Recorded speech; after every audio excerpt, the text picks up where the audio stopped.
What is going on YouTube? This is 717 Sports Chat Live. I'm your host, Marcus James Witherspoon. We're here doing live commentary for UFC 267 main card, Blachowicz versus Teixeira, as well as Peturian versus Corey Sandhagen in the much anticipated co-main event. Don't forget to hit that like button and subscribe to the channel. Your support is greatly appreciated. Right now, we are in the middle of the first fight of the card between Ankalaev and two light heavyweights, Ankalaev and Ozdemir. And so far, Ankalaev is winning this fight. We're in the second round. We got a minute 45 left in the second. So far, Ankalaev is winning this fight. Ozdemir, he started off hot a little bit, landing some good right hands, landing some good shots. But once Ankalaev was able to weather the little mini storm that Ozdemir was throwing at him, once he got in his comfortability, he's just been the better fighter, better strikes. He's better at wrestling. He's better at everything. So far, I got Ankalaev up 1-0, and so far he's winning this second round. He's in control. But don't forget to smash that like button and subscribe to the channel. Your support is greatly appreciated, as well as hit that notification icon so you get all the latest content updates.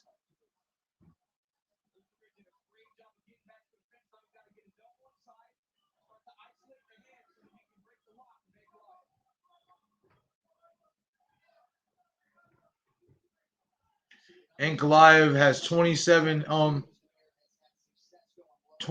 main strikes, 11 to the body, 5 to low. So he's just, and compared to Ozdemir's 13, so he's just outworking Ozdemir. It ain't really been nothing special in this fight so far. Like, it hasn't really been that much, fireworks. But Ankalaev is definitely doing what he has to do to win this fight.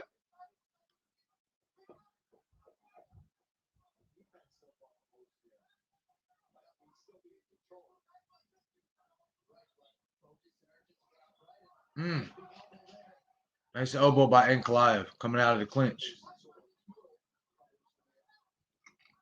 Excuse me.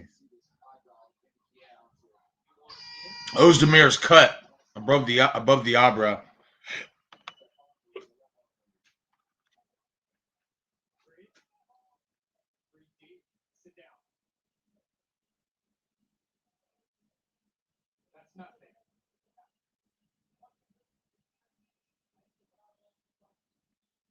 Stay active. That's what I want you to do. Stay active with your arms. His leg. Yeah, eyebrow's pretty good. And it's a good cut.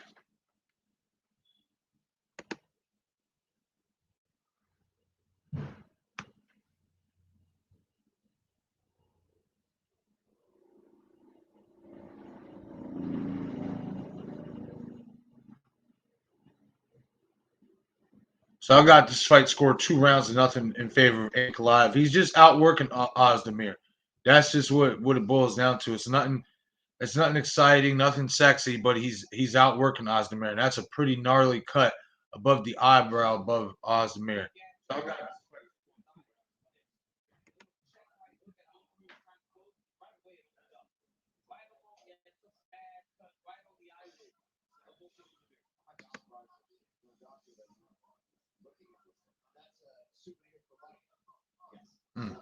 nice check right hook.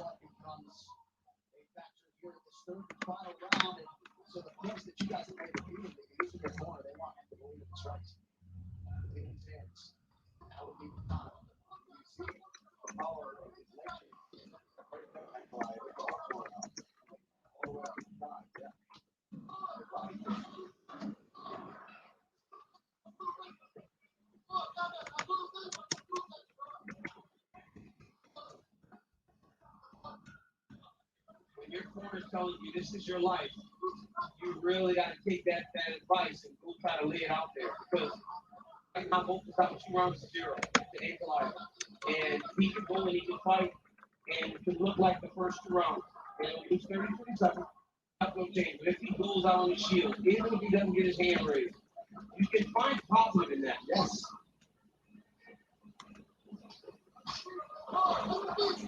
And you give yourself a chance when you have that big type of power. You give yourself a chance, but you have to take chances. Ozdemir can find an opening for a potentially altering shot, but remaining in control here late in the fight. Shamaya and Lee Jingliang happen to be waiting in the wings. 3:25 left in the third round.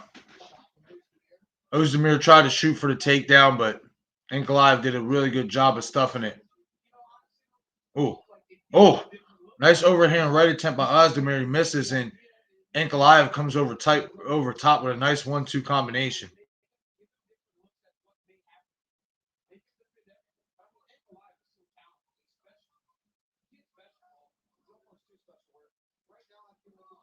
Good straight left.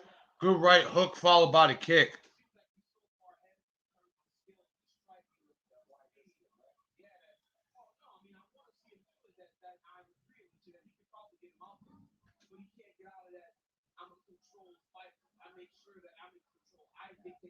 Good right hand by Ozdemir. Good left hand down the middle again by Ankalaev.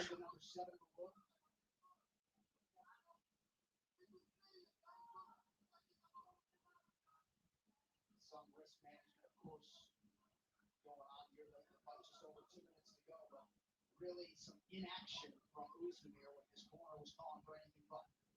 Absolutely. And it's on you to deliver. 2:07 left in the third and final round. Let's say right now it's a clean sweep for Ankalaev. He's just outworking Ozdemir. Felt like once Ozdemir felt his Ankalaev's speed and his power, he kind of took his foot off the gas and just resignated to the fact of surviving. Usually that's what happens to fighters usually when they realize they don't have a chance.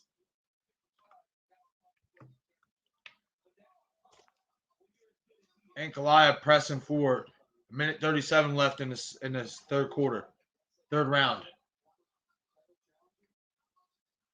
Good combination again by Ankalaev.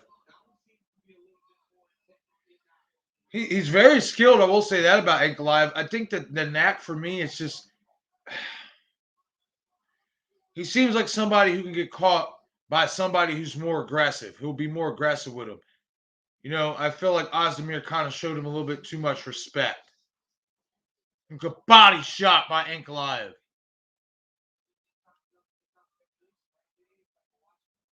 Good front kick to the body.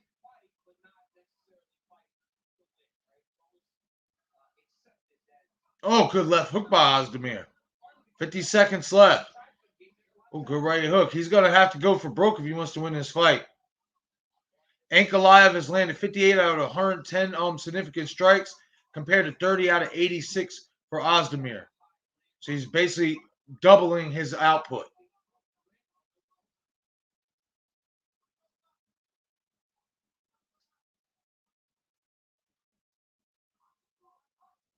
Ooh, good jab by Ankalaev.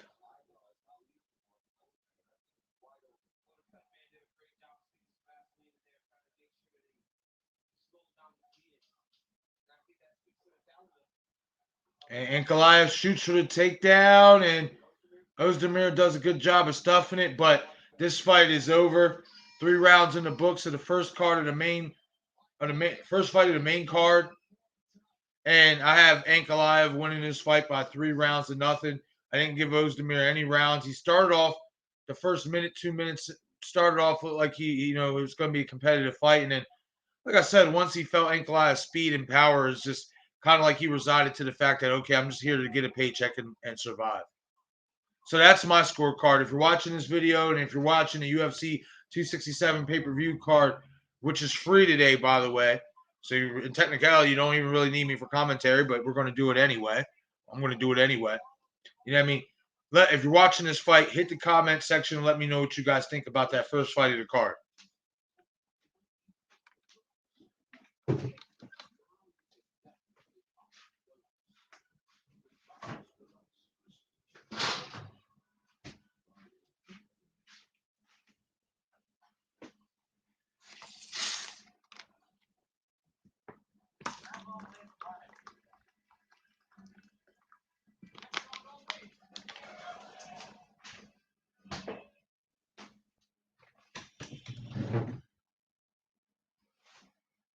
Yeah, that is a gnarly cut.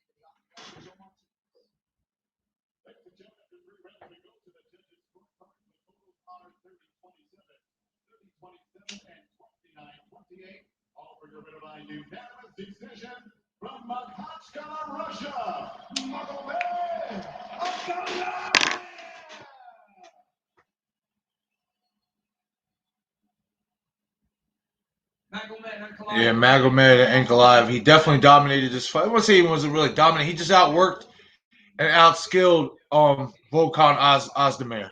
That's just all it was. Ankalaev, he's very talented. I'll say that, especially in somewhat of a weak 205 division right now. He's definitely going to be a player, but like I said, I just feel like somebody's more aggressive with him could fold. Longest win streaks in modern UFC light heavyweight history. He ties Chuck Liddell with 7. Lyoto Machida had 8, and John Jones obviously had 13.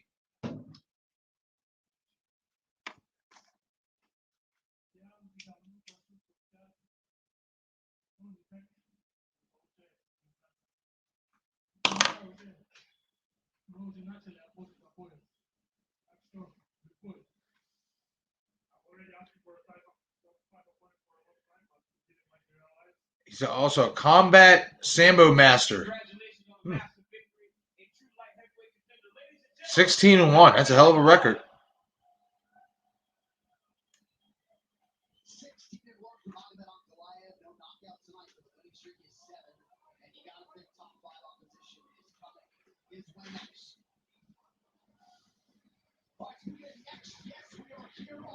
Here we go.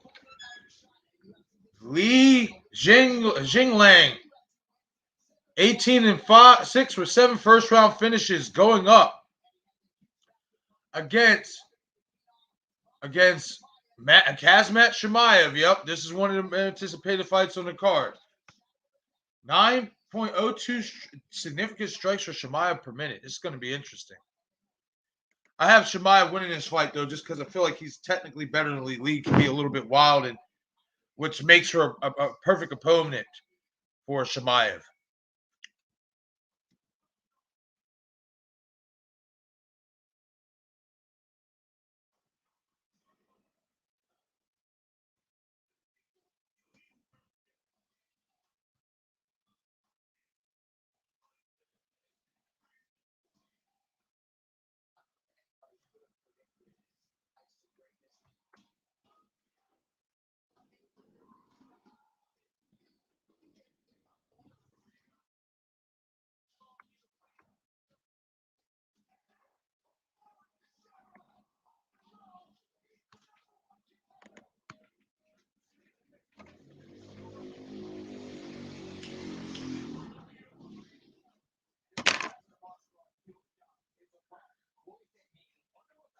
That's the fight I'm waiting for. Is the co-main event is Corey Sandhagen and Petr Yan for the interim UFC bantamweight title, which, in all honesty, should be for the UFC undisputed bantamweight title because Petr Yan didn't lose to me. I mean, they disqualified him, but he didn't lose that fight to Aljamain Sterling. So,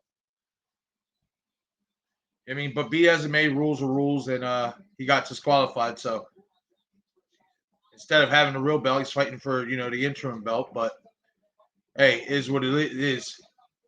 That's the fight I'm waiting for of this card. Is Sandhagen versus Yan.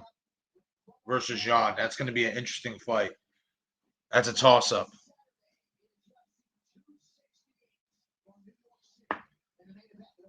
The power.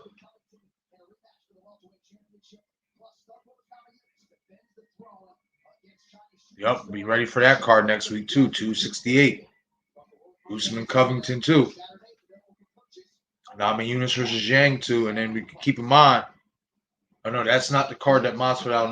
That's right. That's the Gaethje and Chandler fight too.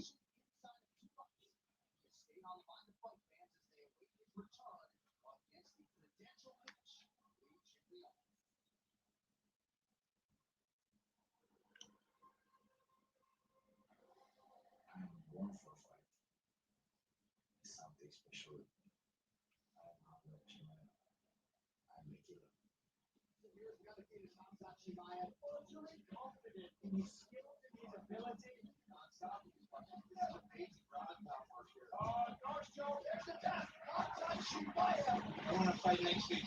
If you want to fight, you can fight. You got a special. The book is back. Beautiful work from Shamaya. It's so impressive. That's special. Being my whole life, I've never seen anything like that. And he kept telling me leading up to this fight, you think I'm a wrestler, wait till you see my hands. He wasn't lying.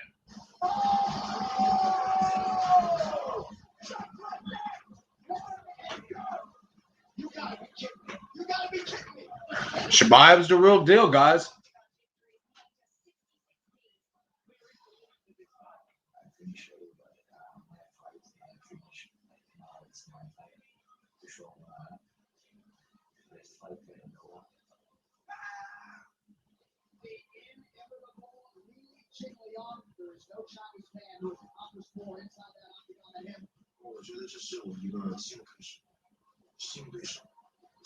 A new journey, okay. So saying Lee's dangerous. So say Shamayev can't, rest on his laurels because Lee is very, very dangerous.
Let's go. Should be a really good fight. This has fight of the night potential. Or fight of the day, I should say.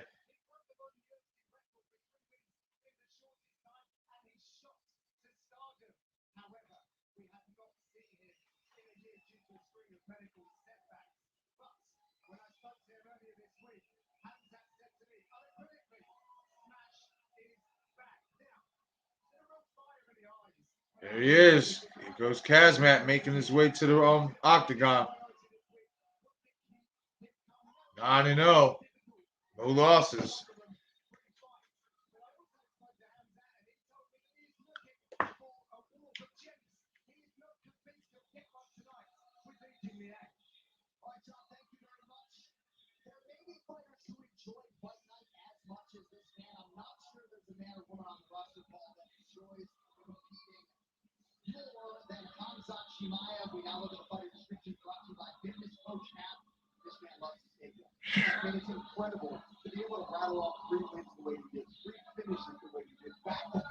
He has the fewest days between wins in modern UFC history, which is 10. That's crazy.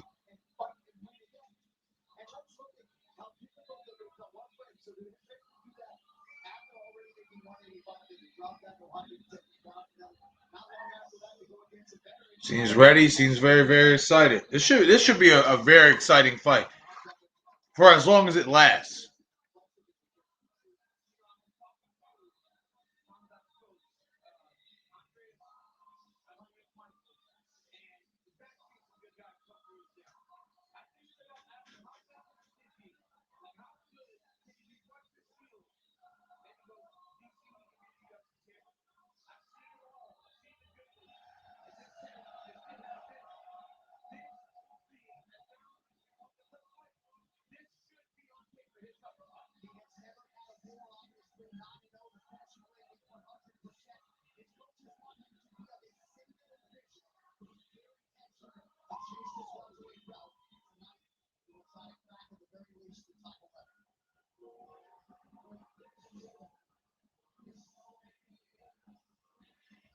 Yeah,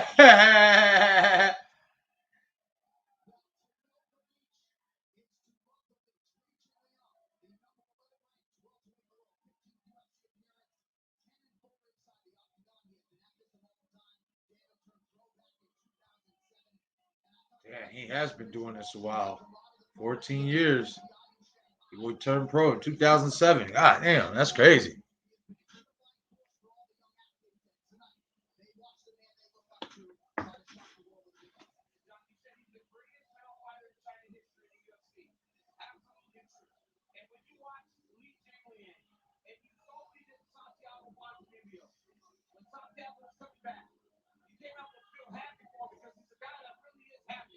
But I'm gonna tell you this week, there was a different intensity to Lee than Leanne.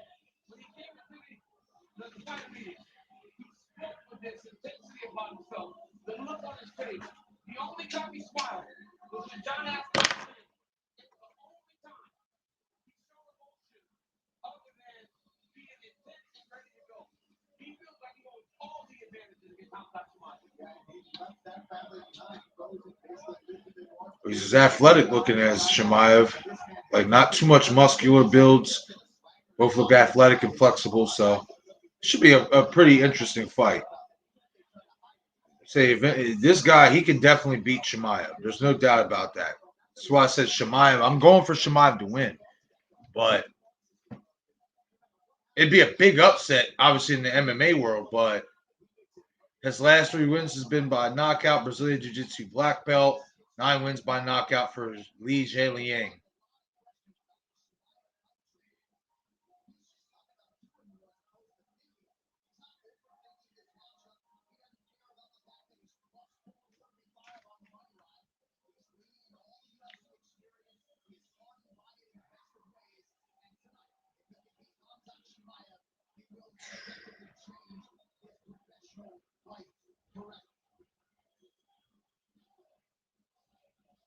With that backdrop, we are ready to go with the welterweights.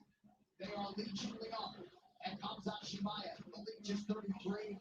Khamzat Chimaev will be 28 until May. Chimaev 2 inches taller, trying to maximize what is a 3.5-inch advantage in reach.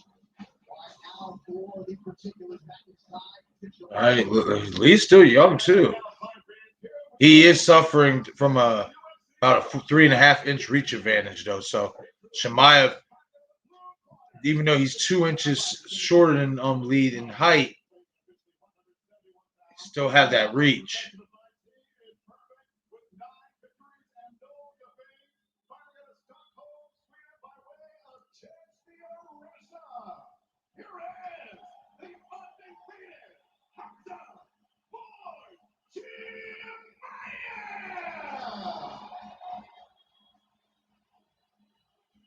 He's very, very poised, very, very confident.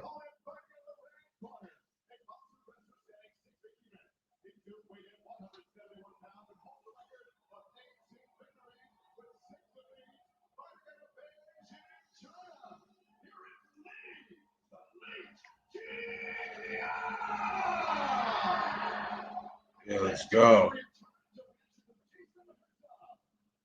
This has the potential to be fighting tonight for however long it lasts. Here we go. Lee versus Shamaev. Let's get it.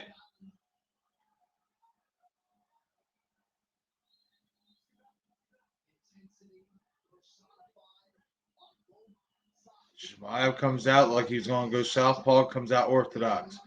Lee goes for a big overhand right, and Shamaev already shoots for the takedown, but Lee with great takedown defense. And then Shamaev holds him up and then just drops him down. That was incredible strength.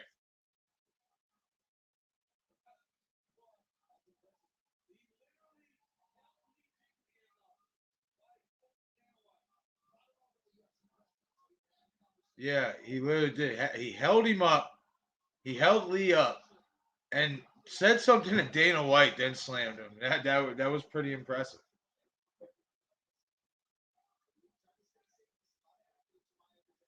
Good control though by Lee, not giving up a lot. Well, now Shamaev has his back.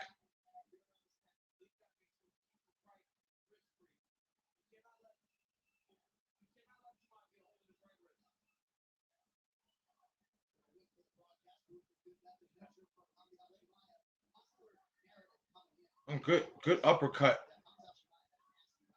Good uppercut again from the bottom by Shamayev.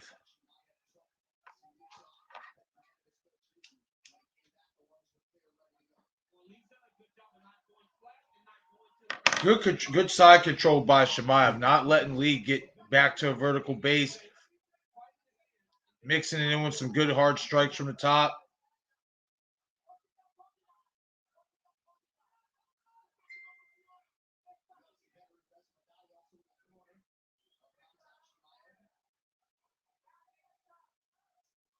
Oh, good left hooks by Shamayev.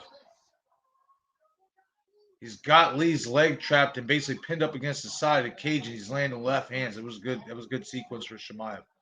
Now he's trying to transition into the back, and he's setting it up for a rear naked.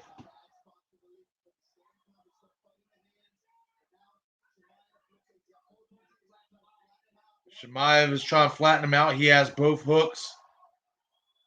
And Shamayev with hard strikes from the top, from the back. And Lee, and they're going to end up stopping this fight.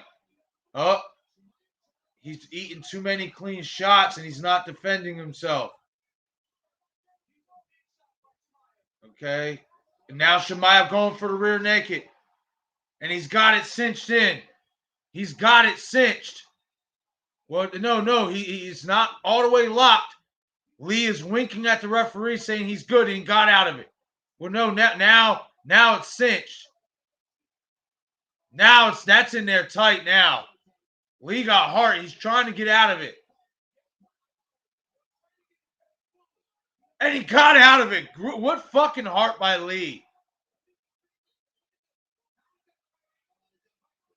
Now Shamayev's got it locked back in. Lee tap. It's over. Just domination. Just domination.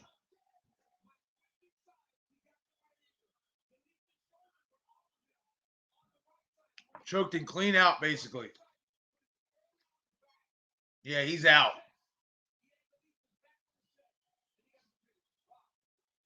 Wow, just dominant performance by Shamayev. This wasn't even a fight.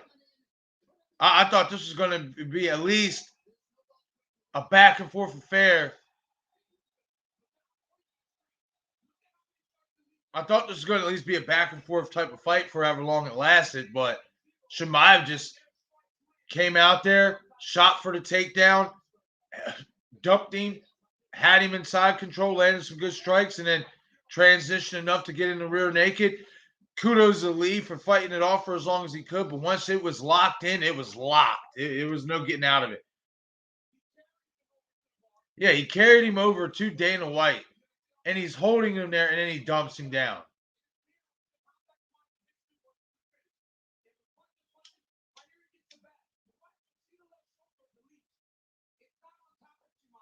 Wow.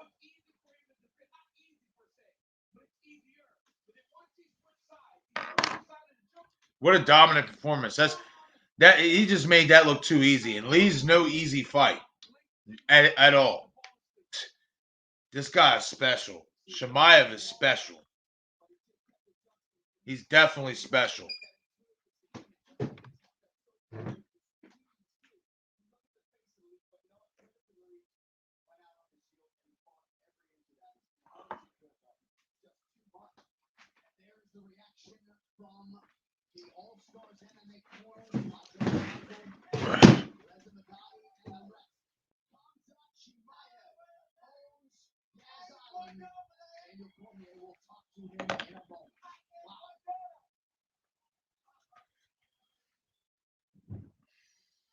You come here for a coffee.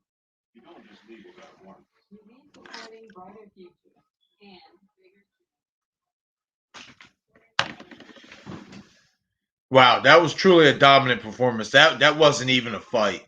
Like, it really wasn't. I expected Lee to at least land a couple good big bombs and see how well Shamayev took it, but Lee went for that big overhand right, and Shamayev read it perfectly, swept underneath, shot for the takedown, picked him up, held him up, took him over to Dana White, said something to Dana White, dropped him down, and then slowly worked his way into the submission strikes, softened him up,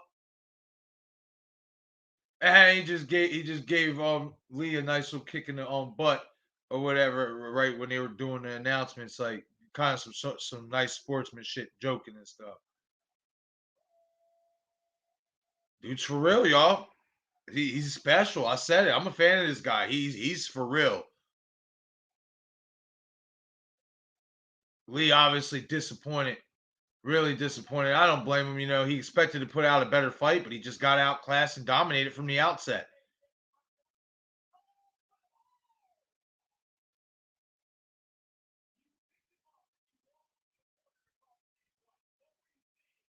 Yeah, what did he say to Dana White?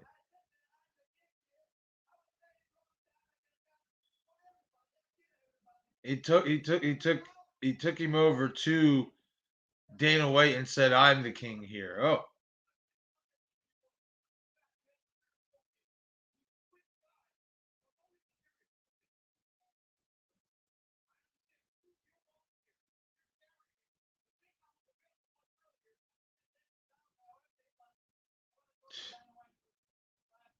He said, "I could have took him down, but I wanted to hold him up and talk to Dana White for a second." Yo, that's funny. That was just dominance. Like I said, this wasn't a fight at all. Lee threw a right hook. Shamaya swept underneath, and it was murder she wrote from that point. Once he got a hold of his legs and gained control of Lee, Lee really had no chance from there. He tried his best, but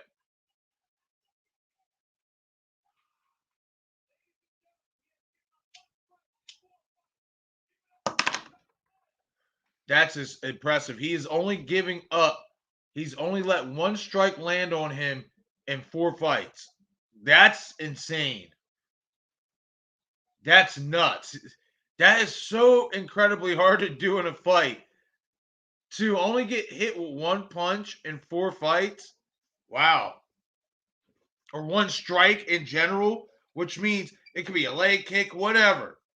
That's insane.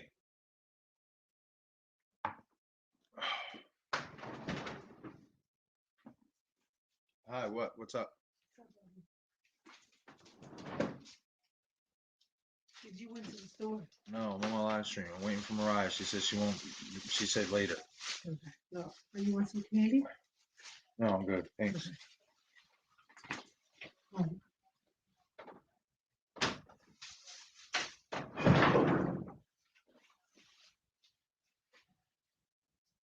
Johnny?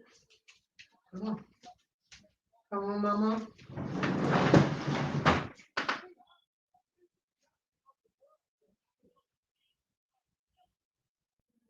Now they're showing the video package for Zhang Wei Li versus Rose Namajunas Part 2. I'm ready for that fight next week. I'm ready for that whole card next week. Not saying I'm not excited about this card, you know what I mean, but next week's card is going to be something special.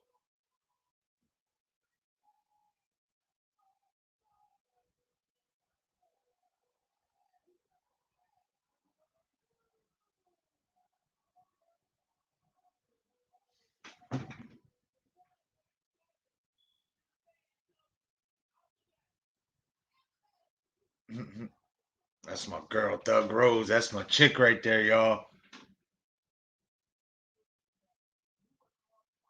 Oh, she cut her hair.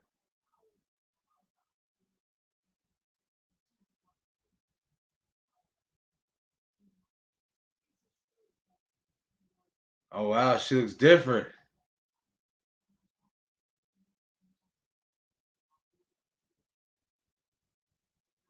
Wow. Zhang done cut the hair. She ain't playing games. Oh, shit.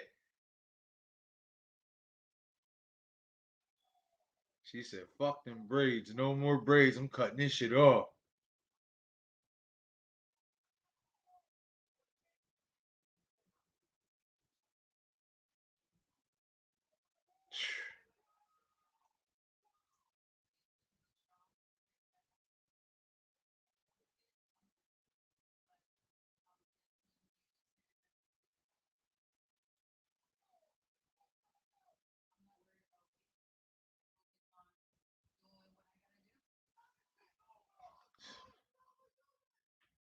I can't wait for this card next week, guys. I can't.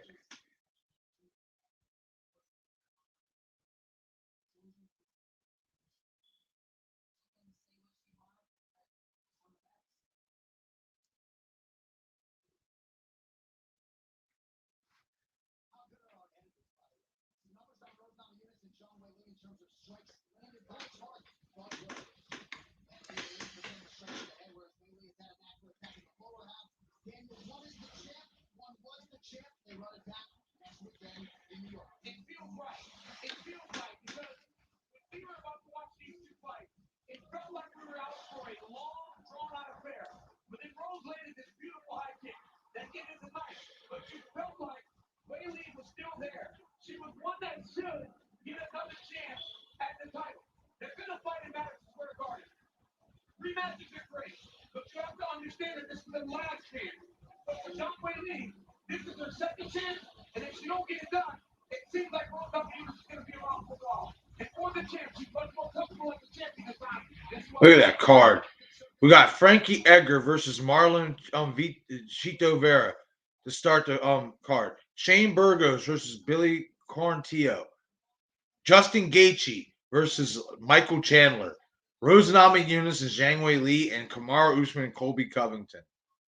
Ready for next week. So ready for next week.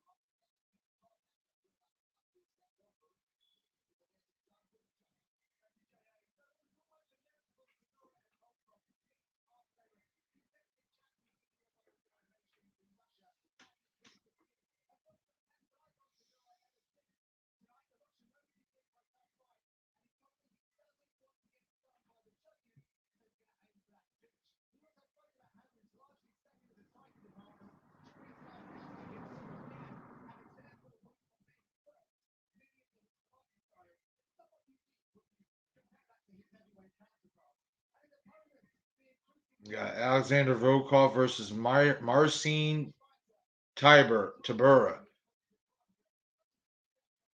Number 5 and number 8 ranked fighters.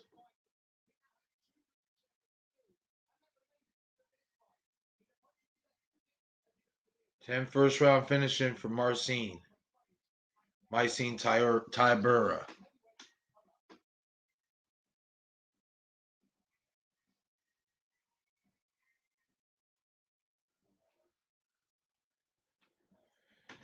All right, and they're on commercial break. But if you haven't already, hit that like button, subscribe to the channel. Support is greatly appreciated. As well as if you're watching this card, hit that chat box, conversate with me. Let me know what you guys think about this card so far. As well as who do you have winning in that co-main event between Petr Yan and Corey Sandhagen, and in the main event between light heavyweight champion Jan Blachowicz versus Glover Teixeira.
Once again, this is 717 Sports Chat Live. I'm your host, Marcus James Witherspoon, as well.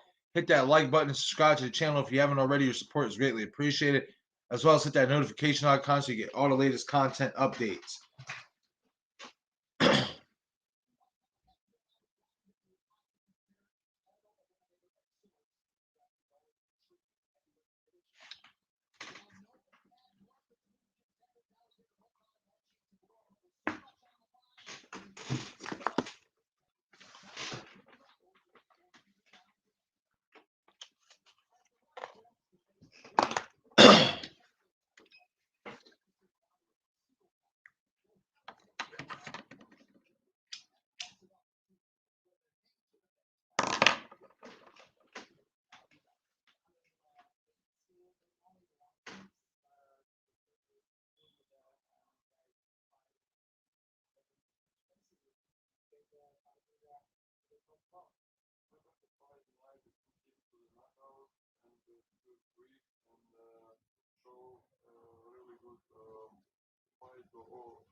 Owner of knockout wins over Alistair Overeem, Walt Harris, Stephen Struve, and former heavyweight champion Fabricio Werdum.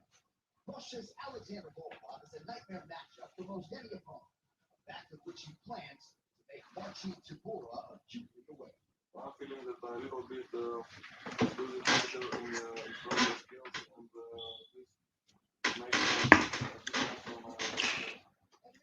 this makes difference from Marcin Tybura with plenty of questions, but since 2012, he has answered all of them emphatically. He has built an impressive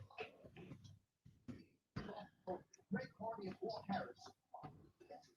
And Abu Dhabi, it's Alexander Volkov. My week start when there was no crowd already there, so I was happy to be here again with the crowd, with my big wins, and enjoying this. Really, really excited to see it. All right, now next we have Alexander Volkov versus Marcin Tybura. Number 5 for Volkov ranked, and number 8 ranked Tybura in the heavyweight division. So the winner of this fight can most likely creep into a fight with either. I'd say the next fight would probably for these two would be Curtis Blades, because he just knocked off Rosenstruik. So being that he just knocked off Rosenstruik, I think the winner of Volkov and Tybura will fight Blades next, and then that will determine who will be the number 1 contender after Gane and Ngannou fight. And some could say, "Oh, what about Stipe?" Well, no, I don't know what's going on with Stipe right now, so I have no clue what's going on with Stipe Miocic. I kind of think he's waiting to see if John Jones is going to fight eventually, or seeing when John's going to be ready to fight. If he can fight, because it depends on what the UFC decides to do with him, I guess, because of this latest incident.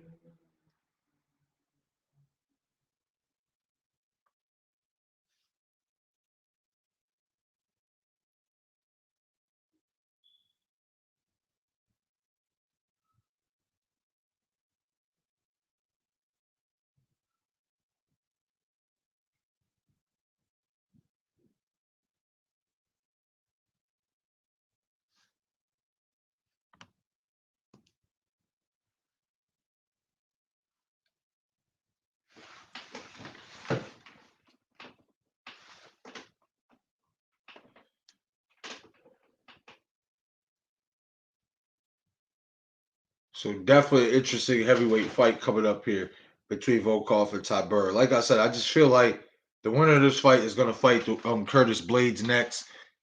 I think that makes more sense. We don't know what's going on with Stipe Miocic. We got Cyril Gane and Francis Ngannou fighting for the undisputed title. Curtis Blades, he's out of these three, he deserves a title shot more than any of them, or at least to be in the conversation. But with that being said, I see the winner of this fight fighting Curtis Blades. Then the winner of Curtis Blades and whoever wins this fight between Volkov and Tybura, that will probably be determined who the number 1 contender comes out to be out of the winner for Ngannou and Gane. So that's how I have the heavyweight scene shaken out, and I think that makes most sense, especially given the fact we don't know when John Jones is going to be ready to fight, and we don't know what's going on with Stipe Miocic.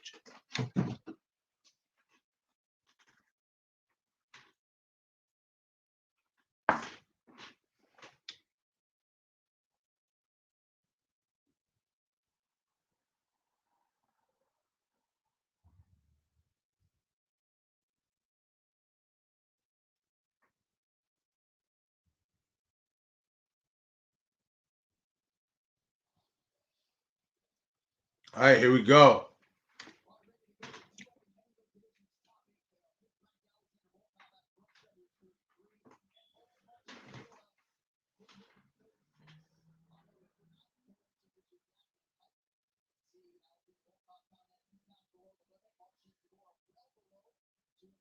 Yeah, 2-inch reach advantage for Volkov and a 4-inch height advantage. Ugh. If he uses it right, this could be an easy fight.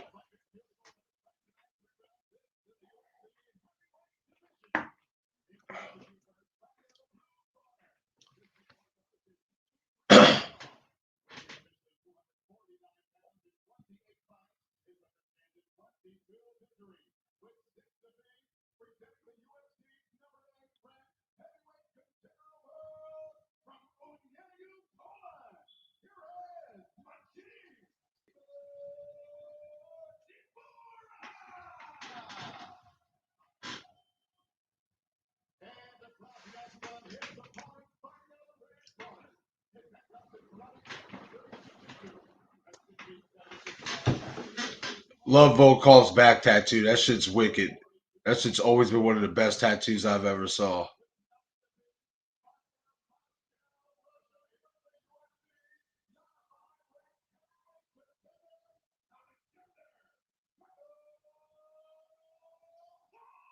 Here we go.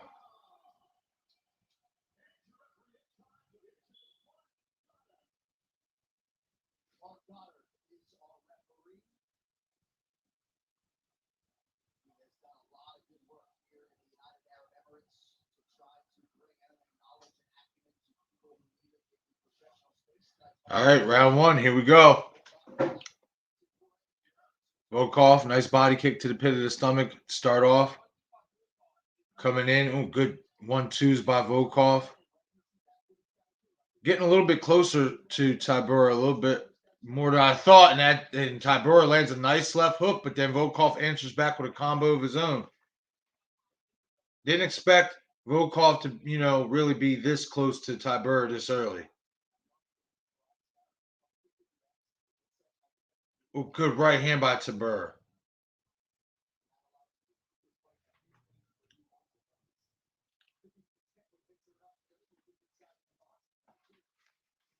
Nice low calf kick by Tybura. Nice combination upstairs.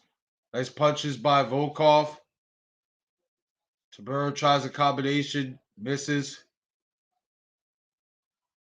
Good job getting out the way by Volkov.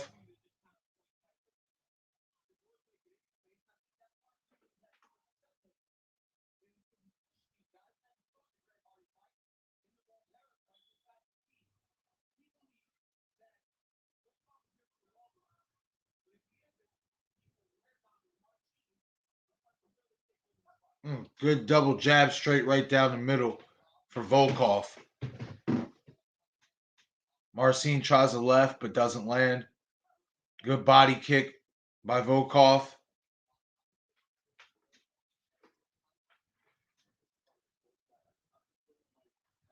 Guy Tybura tries to shoot for somewhat of a takedown, gets him in a clinch. Nice left hook by Tybura, but Volkov gets out of the clinch. Left hook just barely grazed, but it did land somewhat for Tybura. Trying to muscle his way on the inside. Volkov trying to find that distance to land that one shot, kind of just standing there at this point. Tybura shoots. Now has Volkov up against the cage.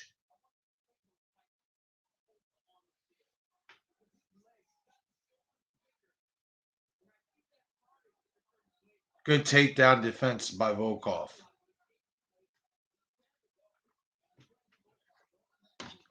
Oh, shit. That could have been a real big disaster. Didn't end up that bad. Ooh. Overhand right by Volkov just misses.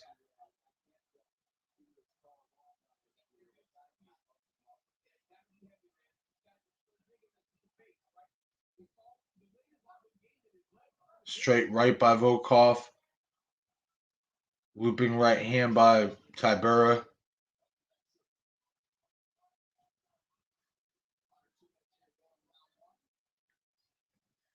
Side kick by Tybura, but nothing really much on it. Just like a scoring type kick. And now Tybura shoots for the takedown, but Volkov just uses his weight and just gets the takedown of his own. Now he's in top position.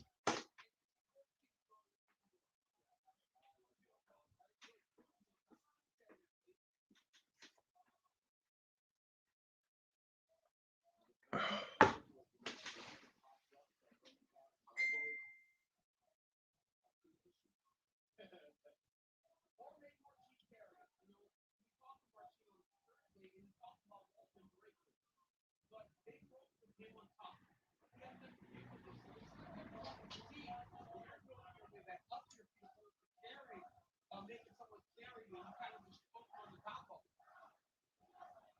see Tybura just content with holding on to Volkov right now. He doesn't want to let him off scot-free. He knows staring the Volkov in top position, but not full mount. I'm not gonna say full mount, close to it, but not really much action going on.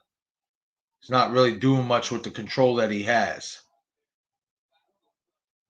Oh, nice little right hand there, but Tybura's doing a good job not allowing Volkov to do much offense from the top position.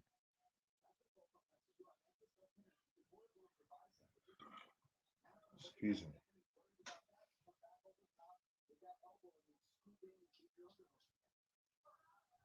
Ooh, good elbow by Volkov. 7 seconds left in the first.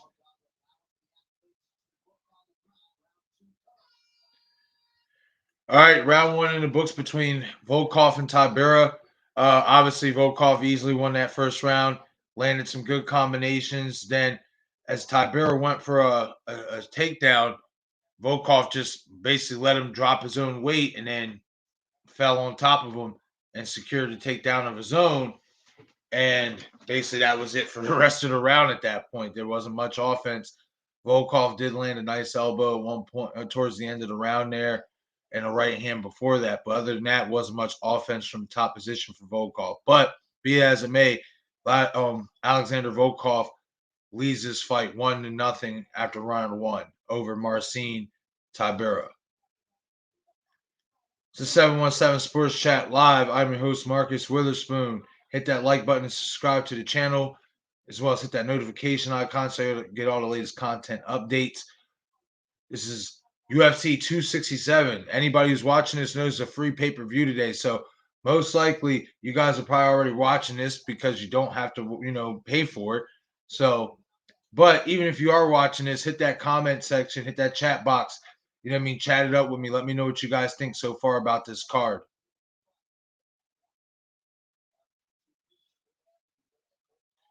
All right, round two. Volkov starts off with some nice jabs. Nice straight right to the chest by Volkov. Body kick to the stomach by Volkov. And Tybura answers back with a body kick of his own to the stomach of Volkov. Nice jab again by Volkov. Overhand right attempt by Tybura doesn't land. He switches southpaw. Oh, big overhand left attempt by Tybura misses, and he eats a straight right down the middle from Volkov.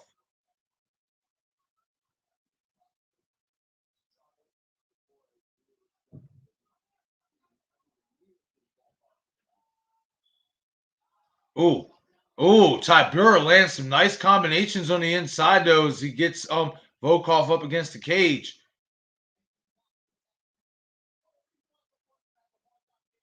And now Tybura is trying to get a takedown. Shoots for a takedown. Nice uppercuts on the inside there by Tybura.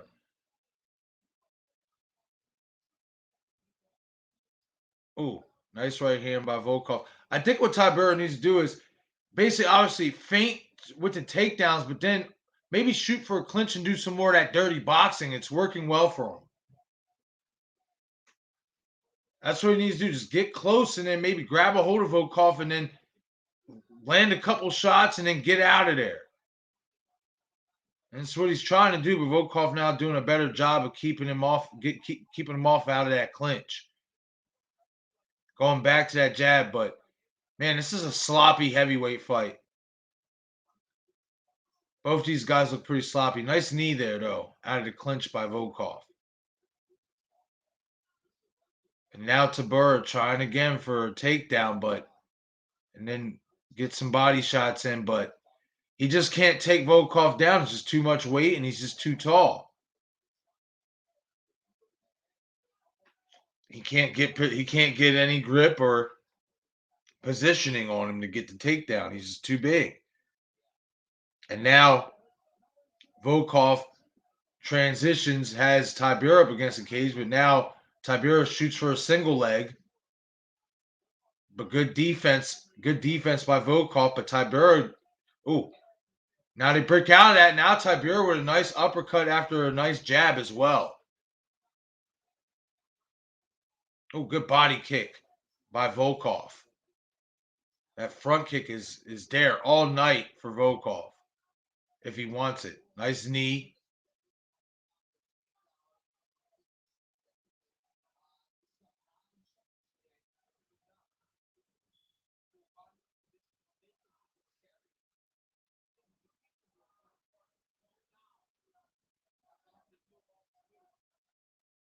Uh.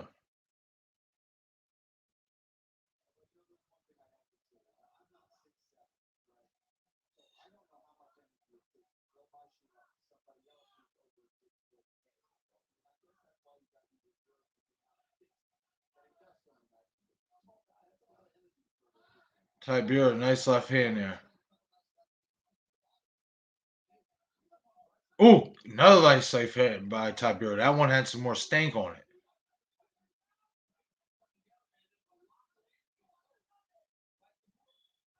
Yeah, the close when they get in close, Tybura is doing good work, better work in this round. I'm actually having Tybura win this round because to me he's just doing the better work. Volkov, I mean, he's had his little moments here and there, but it's not like the first round. Tybura, the closer he gets, the more he's able to do, and he's being smart by just letting his strikes go. Yeah, and Volkov, he's tired. His mouth is open, and his offense has grown stagnant ever since. Oh, good right hand by Tybura. Good jab there by Volkov. Good body kick. And that's just what Volkov needs to do at this point, especially being he's getting tired. Just stay behind that jab and that length and then body kicks. Because that jab and that front body kick is there all night.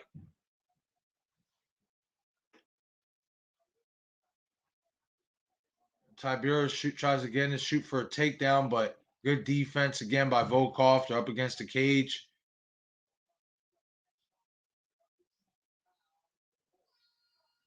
All right, round 2 ends. And I had this fight tied 1-1. I gave round 2 to Marcin Tybura. He was just more aggressive. He landed the better strikes. I felt like Volkov started getting a little winded, started taking his foot off the pedal a little bit. I mean, he did, like I said, he did land a couple good front body kicks and landed a couple good jabs, but it wasn't to the effect of the first round. I felt like Marcin outworked Alexander in that second round. So I have this fight tied one round apiece going into the last round of the third round. And they're on commercial break in between corners. 717 Sports Chat Live covering UFC 267 fight card, main card. Hit that like button and subscribe to the channel if you haven't already. The support is greatly appreciated, as well as hit that notification icon so you get all the latest content updates. I will be going back to more of a live stream, like everyday type format, covering everything between MMA, boxing, etc. I've been tinkering with live shows and just doing like 12-minute videos, you know what I mean? But I feel more comfortable just doing a lineup with different topics and going live about it. A lot of people on Twitter are agreeing with me that it's 19-19 score after 2, that Tybura won that second round.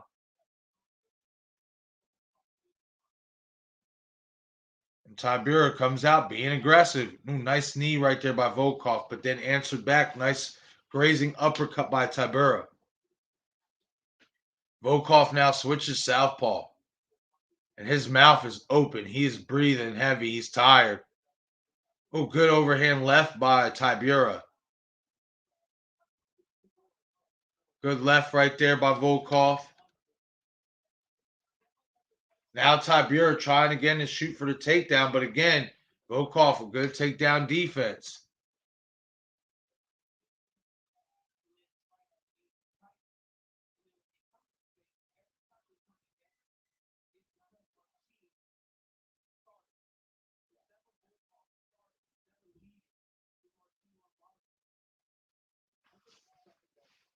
Oh, good overhand right by Volkov coming out of the clinch.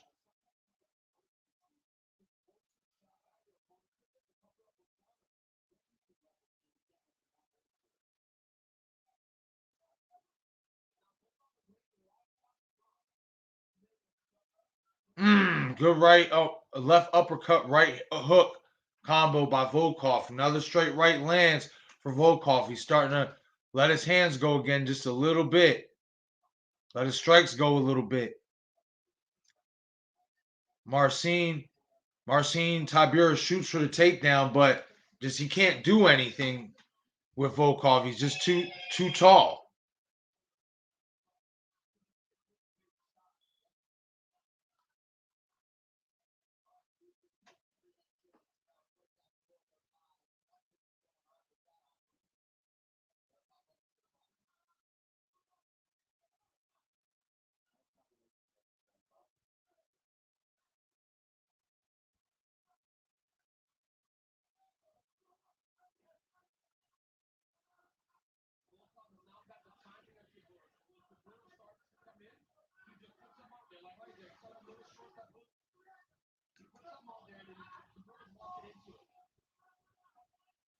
Really not even gotten the takedown started.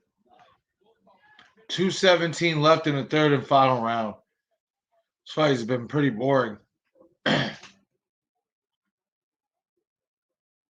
Oh, Tybura tried to do something, but now Volkov has his back, and they're up against the cage.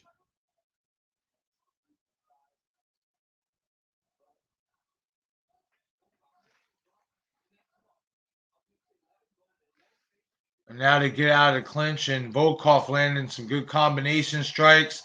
Big shots by Volkov.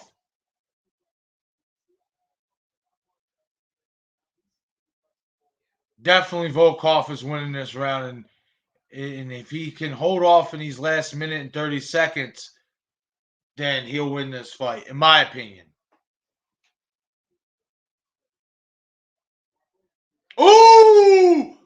Big left hand by Tybura. Trying a spinning back fist, but that was a big left hand, and Volkov took it well.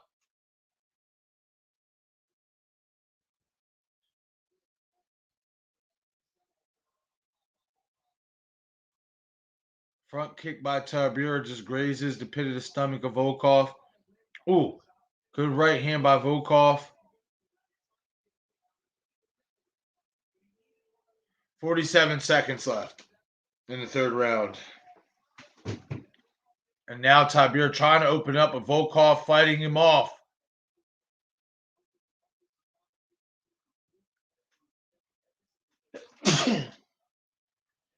Volkov has outstruck Tybura 29-14 in this third round. That's the difference. Oh, nice straight right hand by Volkov down the middle.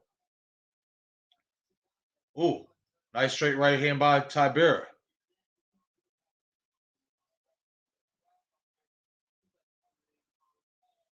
Oh, Tybura tries an uppercut but misses. All right, and this fight is over. I have this fight scored for Alexander Volkov 2-1 over Marcin Tybura. The first round, Volkov, much like he did in the third round, using distance, using that reach, good body kicks, good jabs, good straight shots, couple hooks mixed in, just more active. The second round, Tybura was the one who was more active. Volkov was kind of a little tired from all the activity, kind of took his foot off the gas pedal. So Tybura ended up winning the second round. But as I said, the third round was all Volkov. It was just better strikes, getting a great takedown defense, coming out of the clinch, landing combinations. So it wasn't that eventful of a fight, wasn't that sexy of a fight, wasn't, no fireworks really, especially what you want to see out of heavyweights, but nice little technical battle, and I give Volkov the edge. But let me know what you guys think. Hit that comment section. If you're watching this card, if you're watching this fight, how did you score this fight? I have it 2-1 for Volkov. I just don't see how you can score this fight a draw, or how you could score this fight for Tybura. I just don't. This fight was about activity at the end of the day. And Volkov in the first and third rounds was more active. I felt like Tybura, had he just feinted his way inside more and not shoot for the takedown as much, but feinted his way inside like he was shooting for the takedown and then throw combinations off those feints, he would have had better success. And I feel like wouldn't have consumed so much energy in the first round.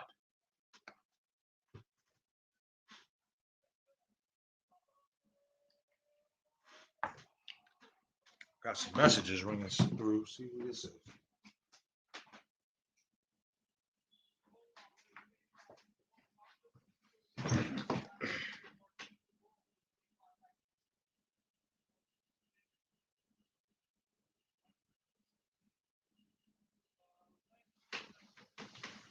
Yup, as expected, Volkov won this fight.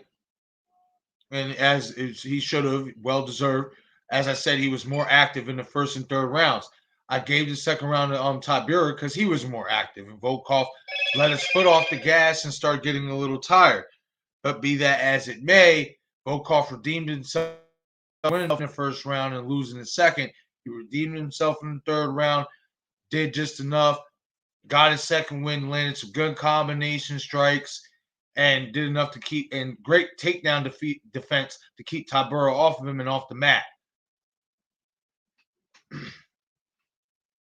But as I said, it wasn't that sexy of a fight. You know what? It was kind of a snooze fest for a heavyweight fight, but it is what it is. You know, so Alexander Volkov defeats Marcin Tybura, and now, in all honesty, I think now it should be set up between him and Curtis Blades should be the fight next in the heavyweight division, and then the winner out of that gets to fight the winner out of Francis and Francis Ngannou and Cyril Gane for the heavyweight title.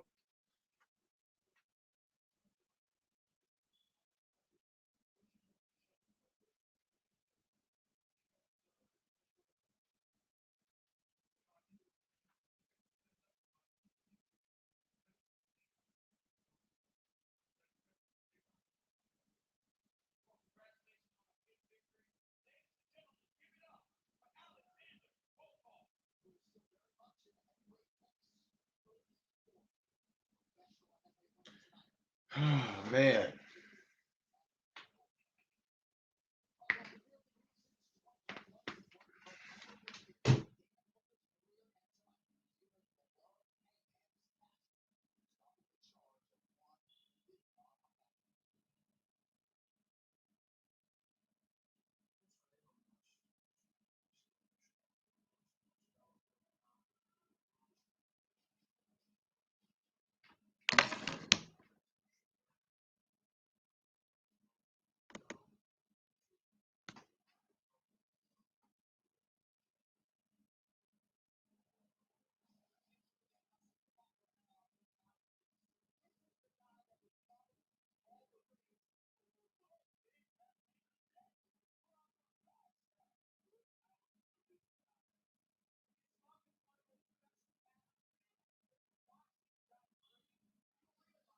Showing a video package now for Islam Machaev. That fight's coming up next between Dan Hooker and Machaev.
All right, we got Dan Hooker versus Islam Makhachev. Should be an interesting fight as well. Hooker's obviously no slouch. There's a lot of hype behind Makhachev, being Khabib's, training partner, etc. So Dan Hooker can pull this off. It would be a big upset.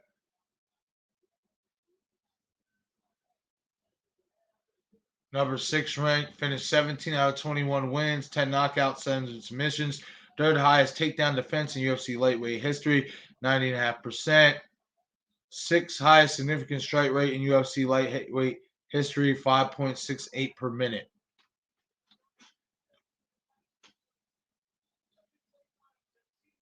It's nuts.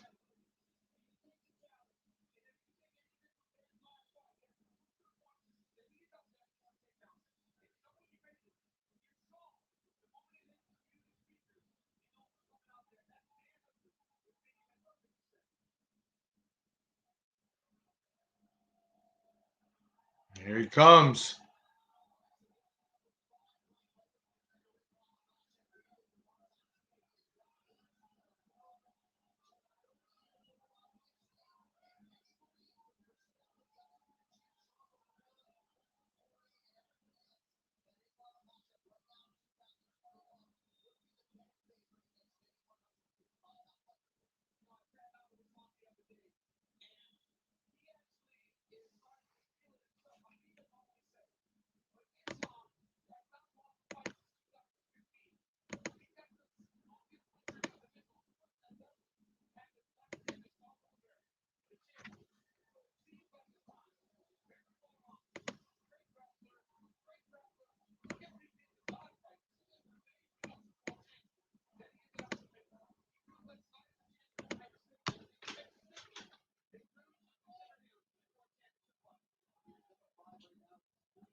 Holy shit. Hooker does have a 4.5-inch reach advantage. Holy shit. That's true because he is tall as shit for a lightweight.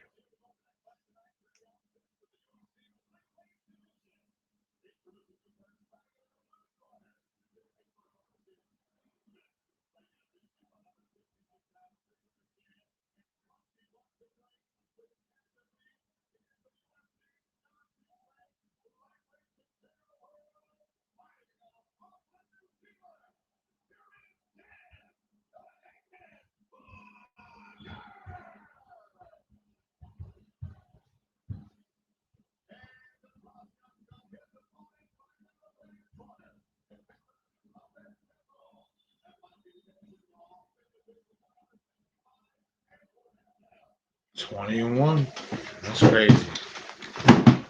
He said hasn't lost a fight. Makhachev hasn't lost a fight since 2015.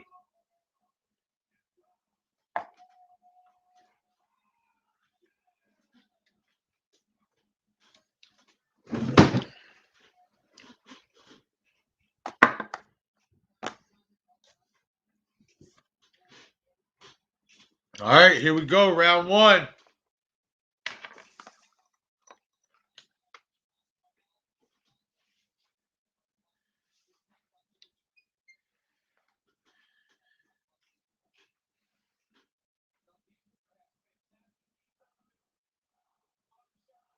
All right, Hooker trying to start off, use his distance, stay behind that jab and that front foot.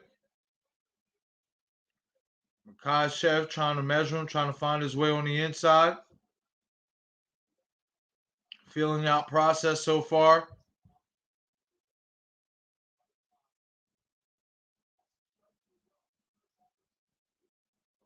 Nice overhand right transition into the takedown by Makhachev.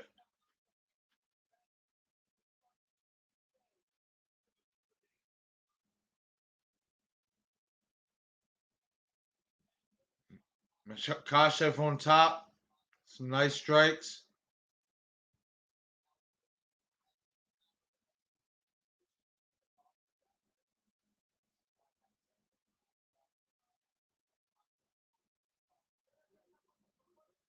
Nice knee to the thigh by Makhachev.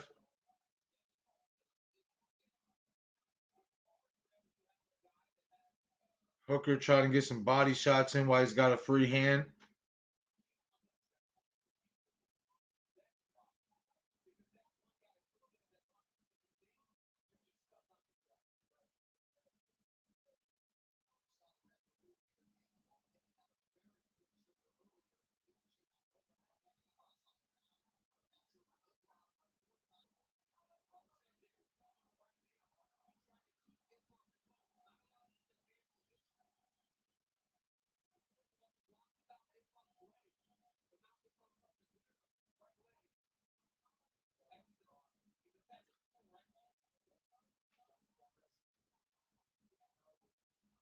Damn, good defense on the bottom. I'll give him that.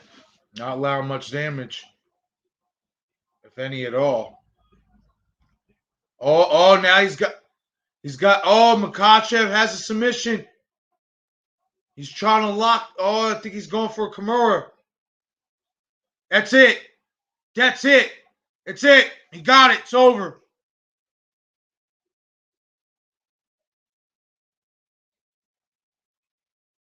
Wow. That boy is bad, man.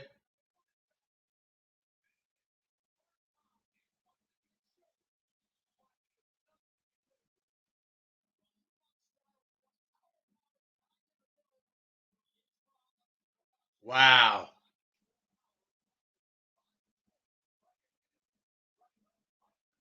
Yep. That right hook set up the double leg. That right hook set up the double leg. And then he transitioned his way into that. Wow.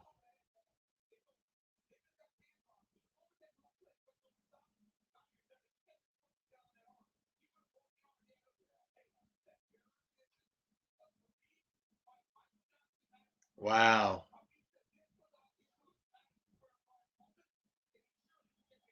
Wow. He put that fucking Kimura. It was it. He put that Kimura in. It was a wrap.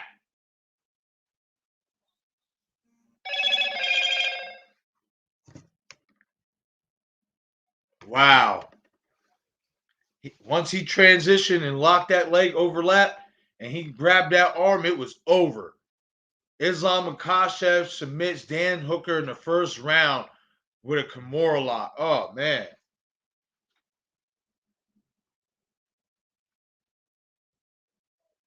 Wow. That was quick. Once again, another fight that I expected to go a little bit longer, man. These Russian boys ain't no joke, man. Shamaya and Makhachev, they ain't no joke. No joke. No joke at all. These were supposed to be their toughest fights yet, and they went in there, both of them went in there and made this look easy like it wasn't nothing.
He is the 21st fighter with submissions with 4 more different submission victories with different locks.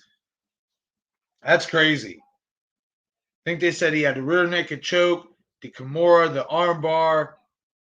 There was something else. Wow.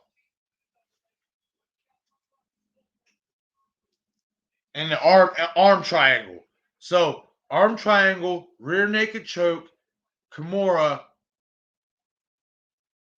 And see, I had it again.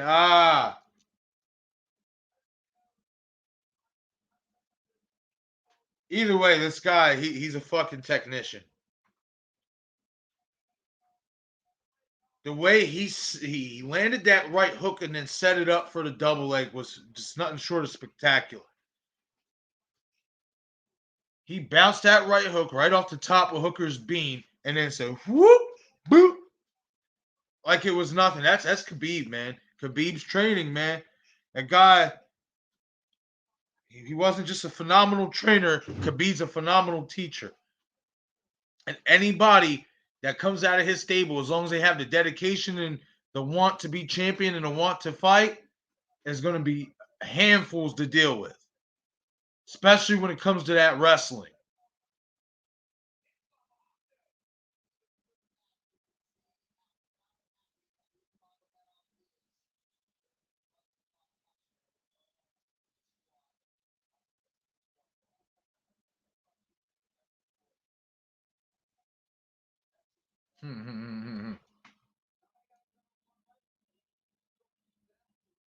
Just domination, man. There's just nothing to it. He didn't even bust a sweat out there.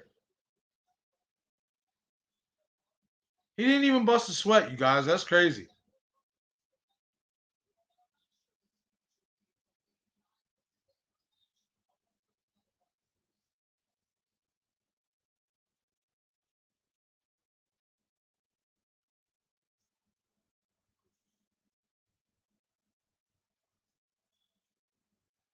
Now they're showing a video package for next week's UFC card, the main event between Kamaru Usman and Colby Covington.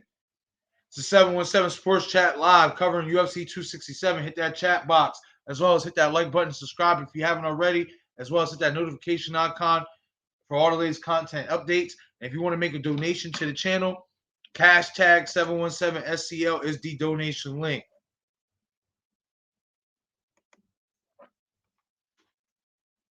Turn this up a little bit. See what Usman is saying.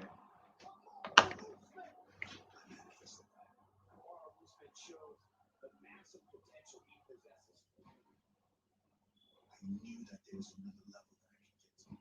Oh, huge right hand, first spot. Every time I go in, I dominate my opponents from start to finish. Terrifying. He's got a terrifying work ethic. It's spectacular wrestling. He's got power in his punches, his hits, and he's got a champion's mentality. I'm the most dominant. Oh, big combo from Usman. And most well-rounded welterweight on the planet. I'm going to be UFC champion. Whoa! Who's on another level? And I manifested. Hey, you stop, stupid! You stop, bitch! Keep crying! Still less than 2 years into his UFC career, here is the 8-1 Colby Covington. And when you talk to the guys at American Top Team, they really feel like they might have something special here. I think I noticed me probably his 5th fight in the UFC. Hey, breakfast! We were kind of going across paths. He's gonna get the tap here. And there it is! Colby Covington! Watch out, real quick, this shot coming! Covington, just relentless. Oh, Jesus, Dana! Outside 32 ways, get that ball ready to me! I don't believe I'm the best in the world. I know I'm the best. Oh, my goodness. There's a bloody batter in here in Sao Paulo. These guys are gonna respect me like you comparison to the whole division. They started kind of doing personality and things like that. He would say a couple comments about online. We live 20 miles apart and we have mutual friends. If it's beef, we can do it. You ain't ready for prime time yet, son? He's just a jealous little scrub. You know, he wishes he was making the paychecks I was making. You're a loser. No one gives a shit about you. Everybody came to see me, so shut your mouth and listen to the champ. Colby Covington's problem with me is just jealousy. I'm a prime example of what he wished he could do. This is the very best. I want to that guy up so bad. Oh, big left for Covington. Furious pace early. He heard him. Oh, he heard it. Oh! But Toby Covington has no control here, man. This dude's going to try to fight. Neither man wants to be denied tonight. We might be 2-2 going to the fifth round. This is a close fight. Both guys throwing everything hard here. Who's about to turn it up? Ah! That's a knockout. Come on. Covington in. Come on.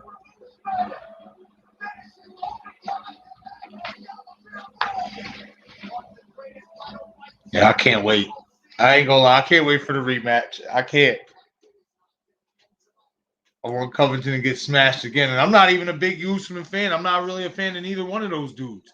Personality-wise, I respect their skills, no doubt about it. You know what I mean? But I'm not a fan of either one of them personality-wise, but I hope Usman beats him again.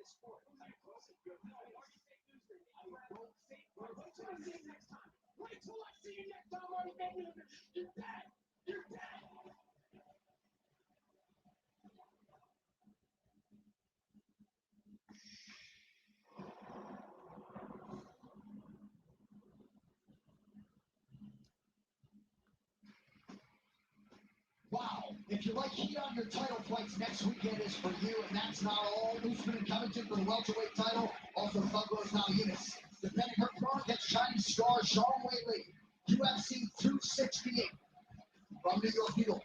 Available for purchase only on ESPN Plus. Won't be long now.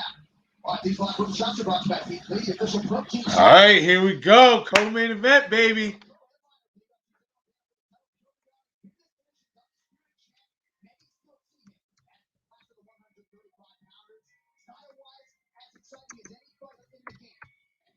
With that undeniable focus in his eyes, he draws a contender of a similar mind and status.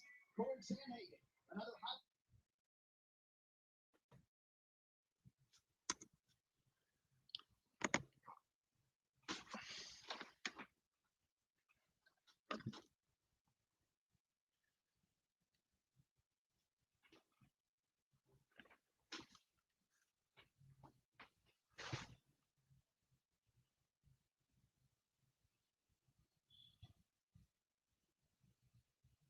Okay.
Now it says connected. Okay. This TV be acting stupid. All right. Back at it again.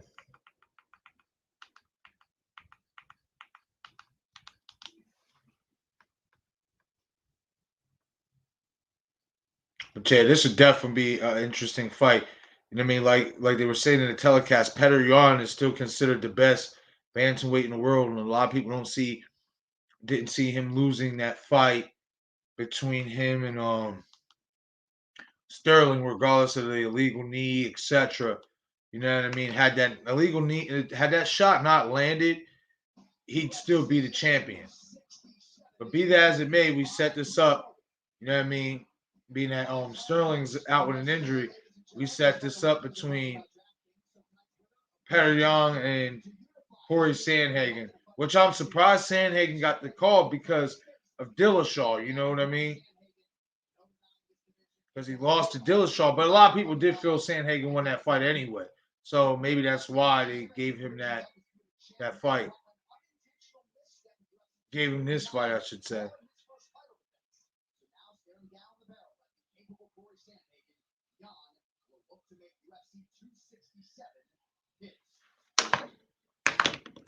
All right, here we go. Could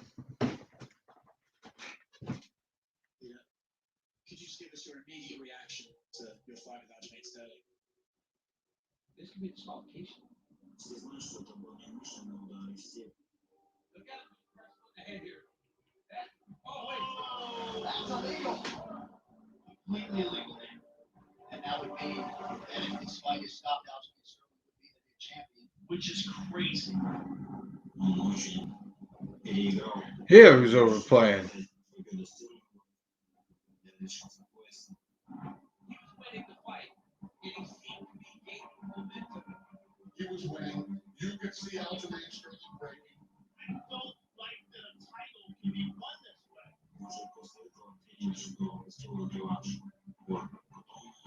Появилась информация, что Стерлинг выводит на неопределенные сроки, там будет делать операцию и так далее. Конечно, мы не знали, насколько это все длится. Enter the Sandman. Corey Sandhagen is a guy who's so many at bay as a future UFC champion. I always had it in my head that Aljamain was maybe going to pull out. If I did get that call, I wanted to be as ready as possible.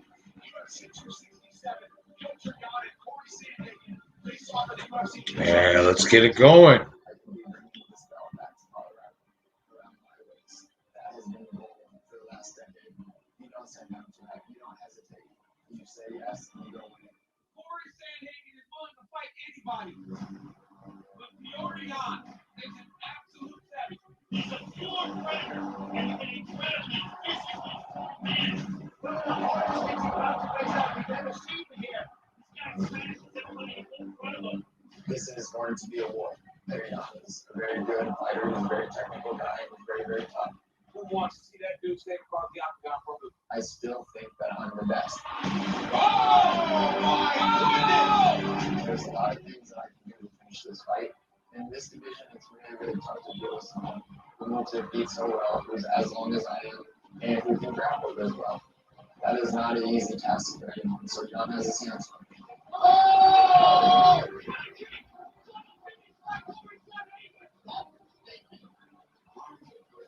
Победить его достаточно.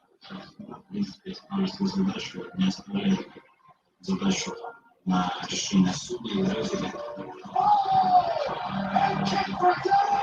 I don't want to be on my deathbed and say that I was never a world champ. So I'm going to do everything in my power to win that thing. My goodness! What cover for that belt? Я держу победу в этом бою. Я верну свой титул. Не во втором, в третьем раунде. Все, что может произойти. Но уверенность в том, что я побью его, она присутствует.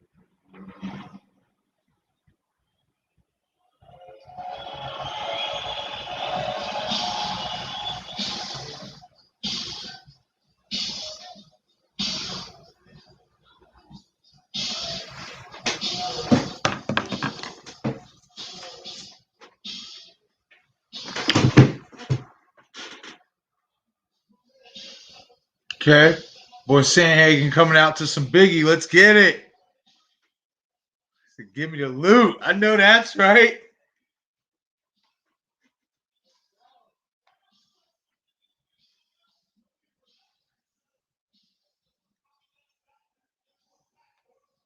So here he is, the number 3 ranked UFC bantamweight contender, Corey Sandhagen, making the job for his first UFC Same championship. shit with the same bit in the same 4-5. Blink, a motherfucker should have died.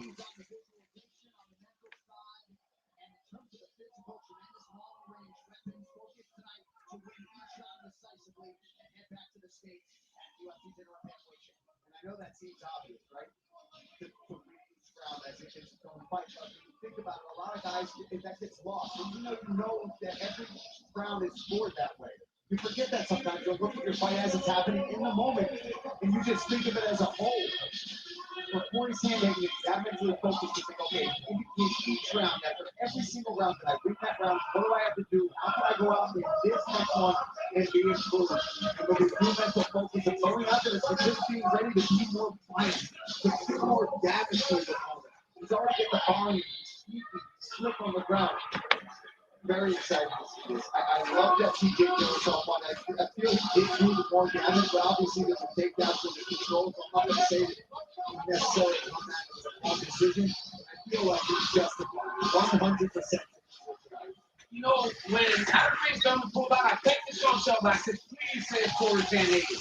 And he goes, oh yeah, it's Corey Sandhagen. Because there aren't many matchups that are better. When you talk about Sandhagen, he said that in the Dillashaw fight. The mistakes that cost him were his mistakes, not TJ fighting overly well. He said he will not make those mistakes tonight. He's going to go out there and fight to the best of his ability. And if he does that, he feels he can beat Petr Yan. He's got a lot of respect for Petr Yan, called him a real fighter who goes in at the first shoot, but historically, Corey believes he has fought pressure guys who have heavy punches exceedingly well. Yeah. Something wrong with your internet. It's not now. It just cut out for a second. Hey, you want the rest of that rice and beans? Yeah, I'll take it then. Okay, because I know you're hungry. I mean, I ate a little something. Okay, but if you're hungry, you can have it.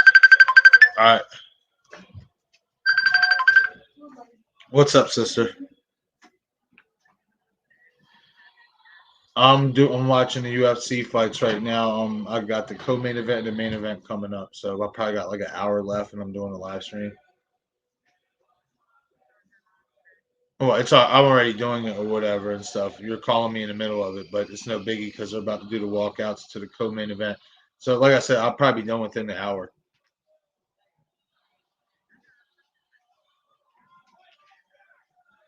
Yeah, that's fine. Yeah, I'm not doing anything after I do this live stream, really.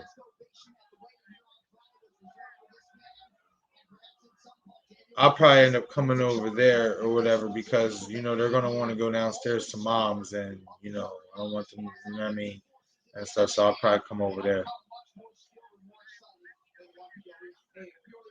All right. All right. All right. Love you. Bye.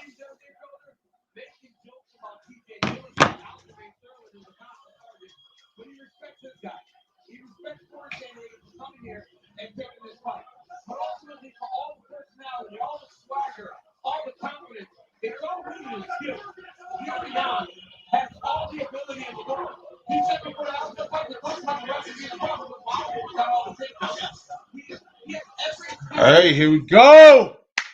Let's go, baby.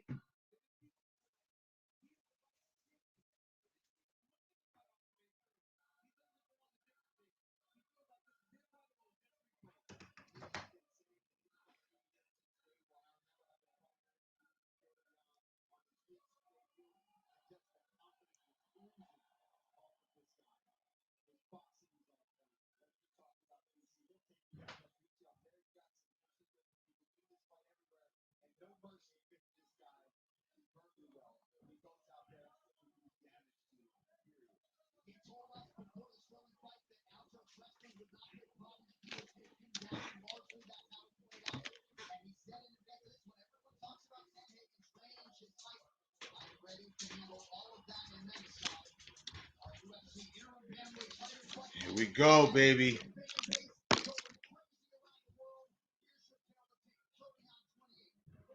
28 for Petr Yan. Sandhagen's 29. Sandhagen does have a 2.5-inch height advantage and a 3-inch reach advantage, and they both weigh 135. Obviously.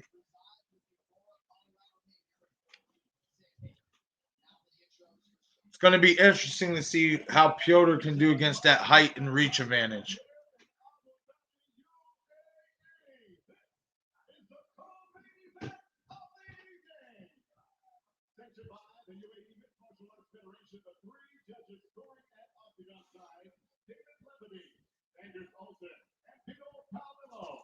And when the action begins inside the octagon, your referee in charge, Jason Herzog.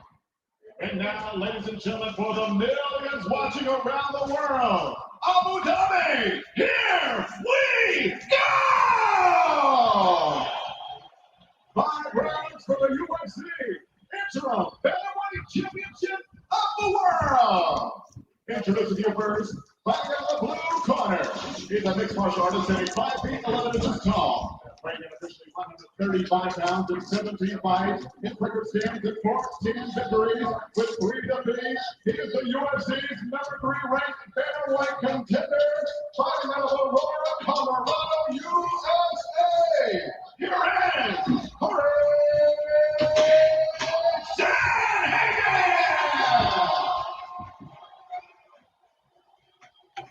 And across the octagon, his opponent fighting over the red corner. He's a boxer sitting 5 feet 7.5 inches tall. Weighing in also 135 pounds, his record stands at 15 victories with 2 defeats. He is the UFC's number 1 ranked bantamweight contender. Fighting out of Yekaterinburg, Russia. Here is the former UFC bantamweight champion of the world, Ian No Mercy.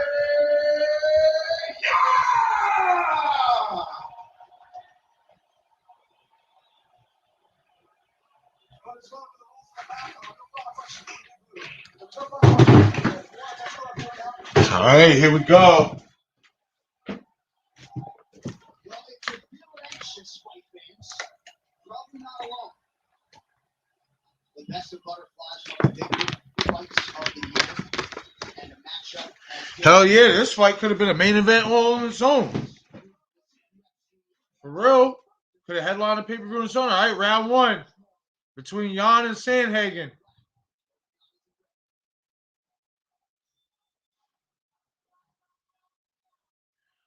Already, the one thing I don't like about Sandhagen, he's giving up his height. Bending a little bit too low, in my opinion. Should stay a little bit higher than that.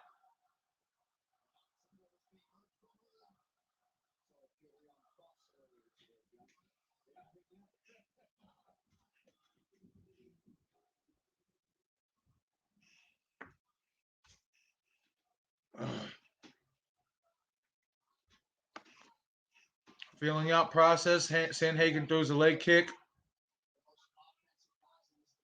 He's switching. Nice jab. Nice right jab. Again by Sandhagen. And nice body kick by Sandhagen. Leg kick by Sandhagen.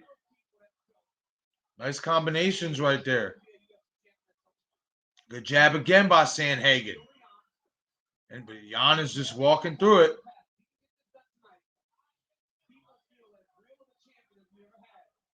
Ooh, good leg kick again.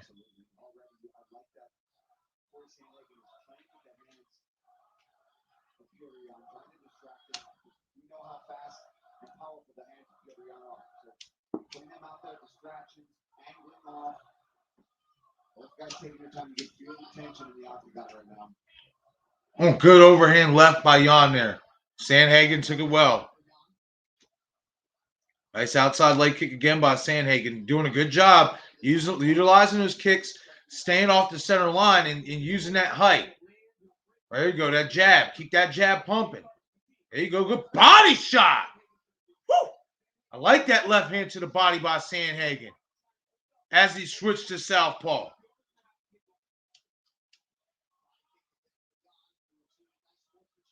Nice body kick by him. Good combination hooks to the body by Sandhagen. Smart thing to do. Go to the body by Sandhagen. You know Jan's going to be, if he can take the shots, he's going to be there all night. So take some of the steam off that power and that speed Jan has and aggressiveness by going to the body. Oh! Good shots by Sandhagen, backing Jan up.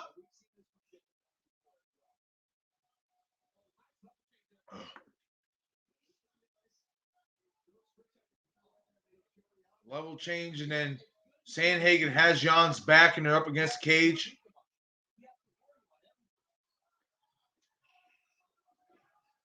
Oh, good double jab, left hook to the body by Sandhagen.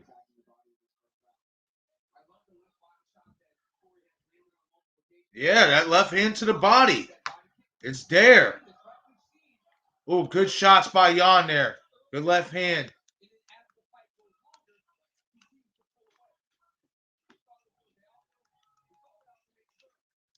Good outside leg kick by Sandhagen. Ooh, good overhand left by Sandhagen.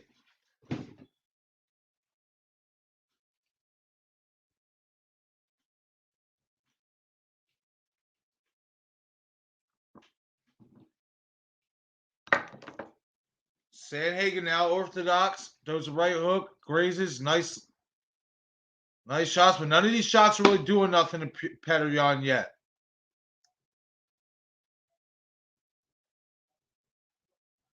A minute 5 seconds left. Knee attempt by Sandhagen. Doesn't land, but that front kick to the stomach does.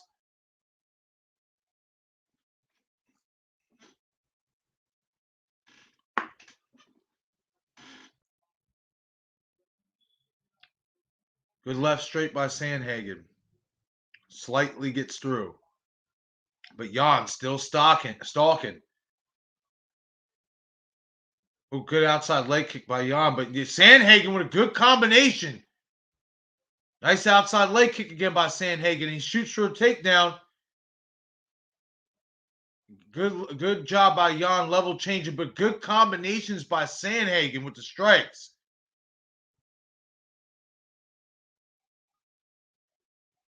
$14 seconds. Ooh, good outside leg kick by Jan. Kind of made Sandhagen do a little hop there. And then he tried a flying knee as Jan was coming in. Good first round for Sandhagen. It was a good first round for both, but Sandhagen won that round based on landing cleaner shots and activity. He definitely had, outworked Jan in that first round. Hopefully that he can keep up that activity and he doesn't gas.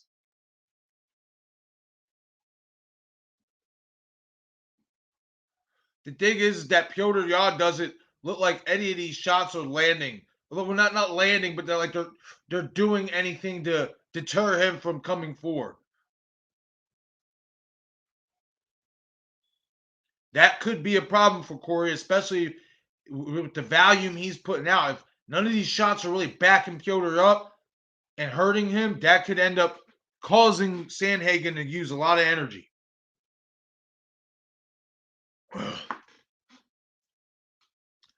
But be that as it may, first round's in the books, and I have it 1-0 for Corey Sandhagen. We are now starting round 2.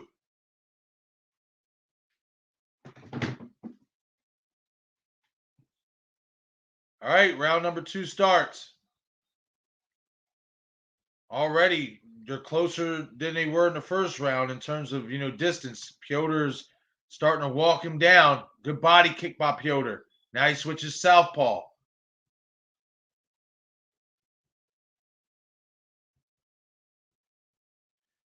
Good outside leg kick by Petr Yan. Sandhagen's kind of pawing a little bit more right now.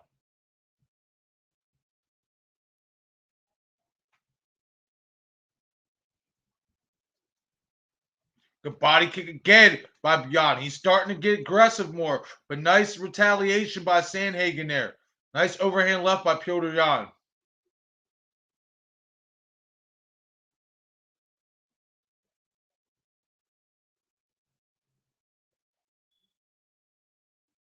Feints by Sandhagen, switches orthodox into southpaw. Throwing some pawing shots. Good left to the body by Sandhagen.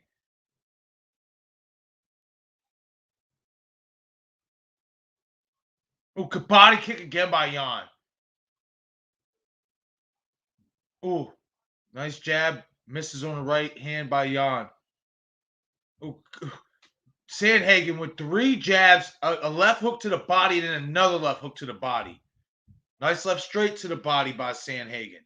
Those left hands to the body are hitting pay dirt. Ooh, good outside leg kick by Sandhagen. Good jabs. Now go back downstairs again. If I'm Sandhagen, I'm going downstairs.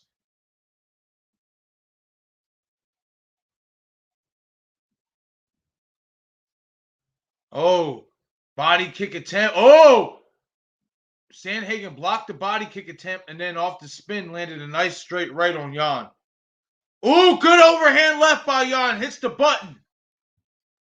Now Sandhagen's trying to come forward out of urgency.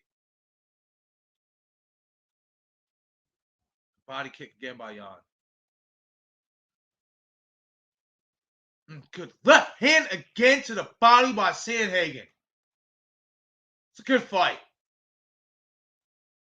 2:32 left in the first round.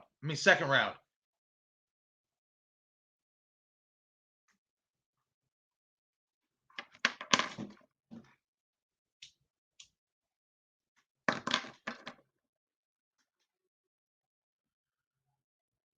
Sandhagen switching stances again.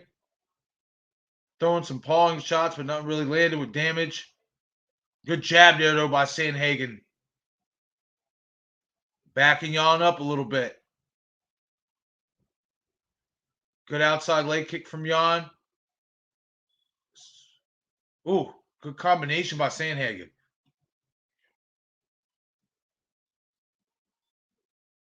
Good left hand again to the body by Sandhagen. Oh, good spinning back fist into a left hook by Jan.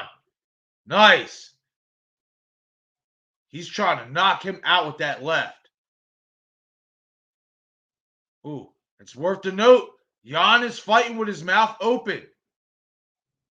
He's getting tired. If I'm saying, oh, good jabs by Sandhagen.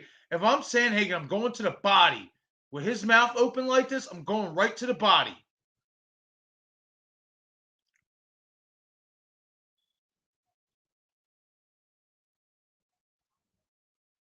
Oh, good takedown. Good sprawl by Jan. Sandhagen shot for the takedown and Jan sprawled him. Good sprawl. Now they're out of it.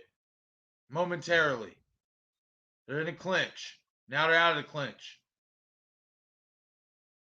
It was a nice elbow out of the clinch by Jan. Ooh, nice flying knee attempt by Sandhagen.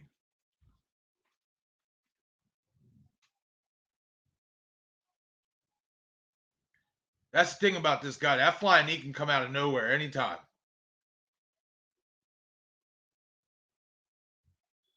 .23 seconds left in the second round. We'll go over here right by Jan. I'm slightly giving Jan this round.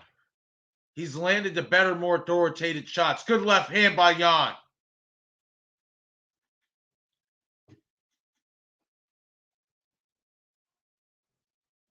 Ooh, good outside leg kick by Sandhagen there. But we're 2 rounds in, and I had this fight tied 1-1. I gave that second round. It was a close second round, but I gave that second round to Jan just based on the harder, cleaner, effective shots. He buckled Sandhagen in that round with that left hand. That left hand starting to hit home a little bit. The body kicks are still there, and his defense was a lot better. A lot of the shots that Sandhagen did land in that round was a little bit more pawing, distant shots. Wasn't really nothing much authoritative.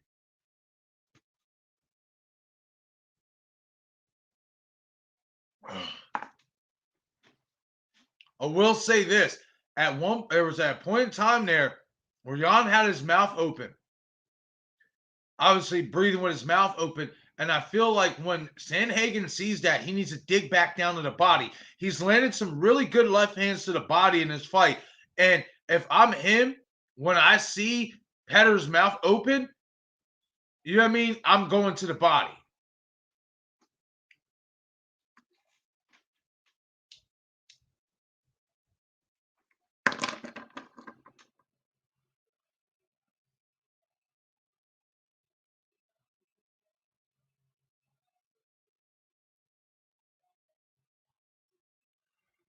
All right.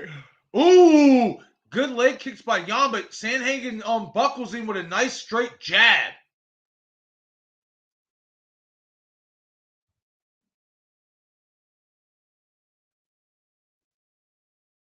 Ooh, good spinning back kick by Jan to the body. Good spinning body kick. The activity is all Sandhagen. He's definitely outworking Jan, but like I said, in that second round, Jan landed the better punch, the better strikes. So, and right now, it's good shot there by Jan. It's more the same. Sandhagen's got the activity, but the better shots are just coming from Jan, in my opinion.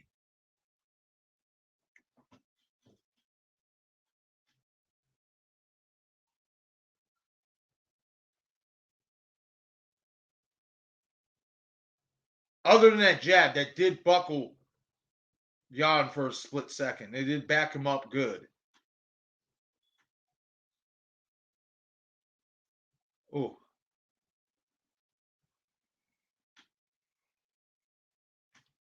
Nice jab, then double left. Ooh, nice left hook to the body by Jan. Right hook by Jan. Sandhagen throws some shots, but they're not landed.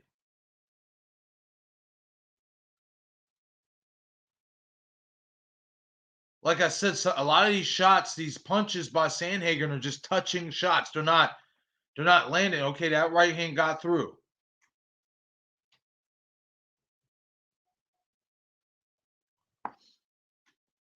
Jan's starting to walk him down a little bit, it seems. Sandhagen tries to movement and then jab his way in. Oh, good left uppercut by Petr Yan. Overhand right by Jan. Oh! Sandhagen retaliates, though, with a good combination of his own. Backs Jan up.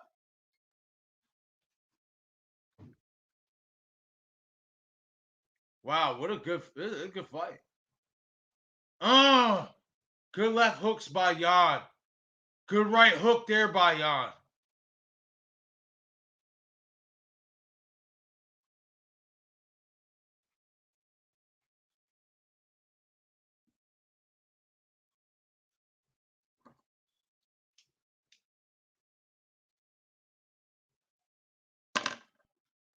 Great fight.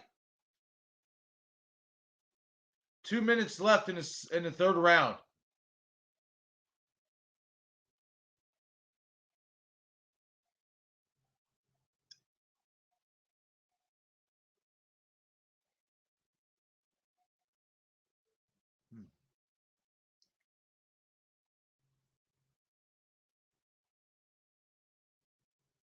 Feints by Sandhagen. Ooh, good combination hooks by Jan. Sandhagen tries to retaliate, but Jan slips out of the way.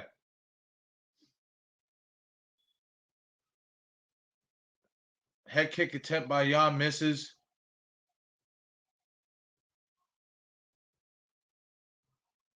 Oh, good kick by Jan, and then followed by a left hook. Jan's walking him down. Oh, good right hook again by Jan. Oh, good body shot by Sandhagen. Oh, spinning back fist left hook by Jan. Drop Sandhagen. Now Jan's going for the finish. Trying to finish him. 58 seconds left in the third. That shit got crazy.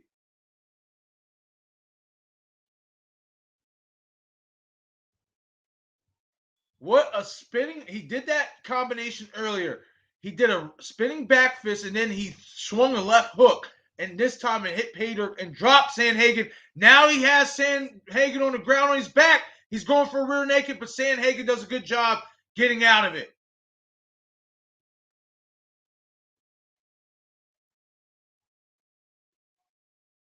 Jan trying. Now they're back up to their feet. Good ground defense by Sandhagen, using that height and that length.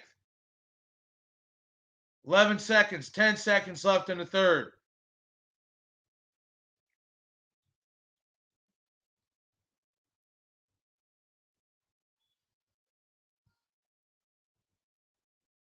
Yeah, Sandhagen's hurt. He almost went to the wrong corner. He's hurt. That hurt. That shot hurt him. That spinning back fist, even though it didn't land, set up that big overhand left by Jan that put Sandhagen down. He tried that combination earlier, it didn't land. This time it did land. 2 rounds to 1, Petr Yan is ahead of Corey Sandhagen.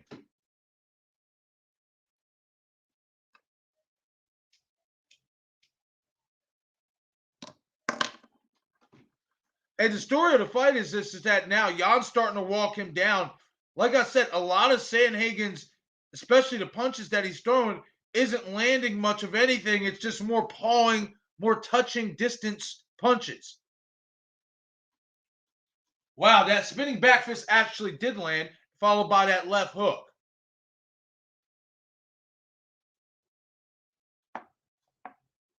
At first, it looked like it didn't land in real time.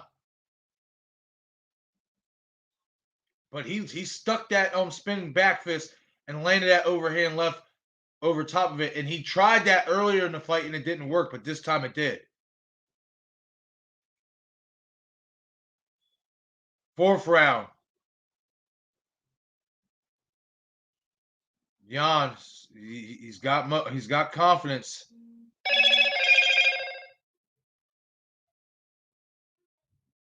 Nice hooks by Jan. Ooh, good jab by Sandhagen, then followed by a body shot that kind of stopped Jan in his tracks. Sandhagen with a nice stiff right hand jab, switches back from orthodox, back to southpaw, back to orthodox.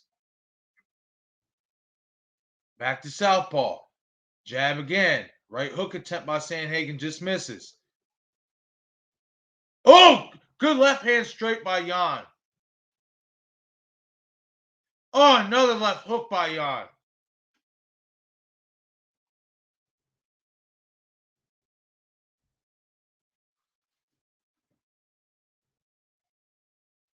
Ooh, good right hook by Sandhagen.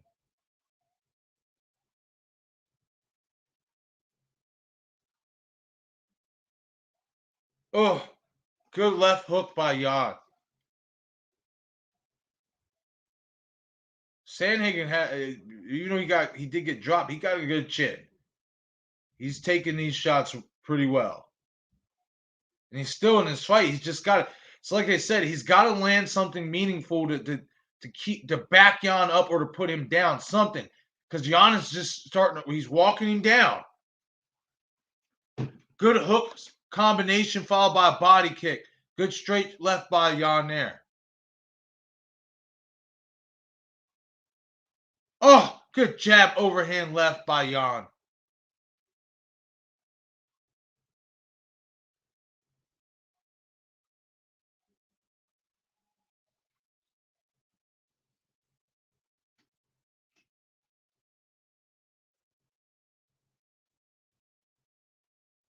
And now Sandhagen shoots for a takedown and he gets it.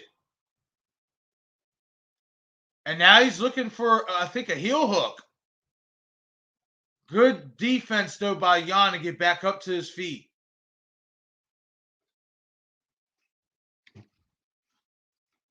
Oh. Now they're out of that clinch. And now Sandhagen shoots again for the takedown.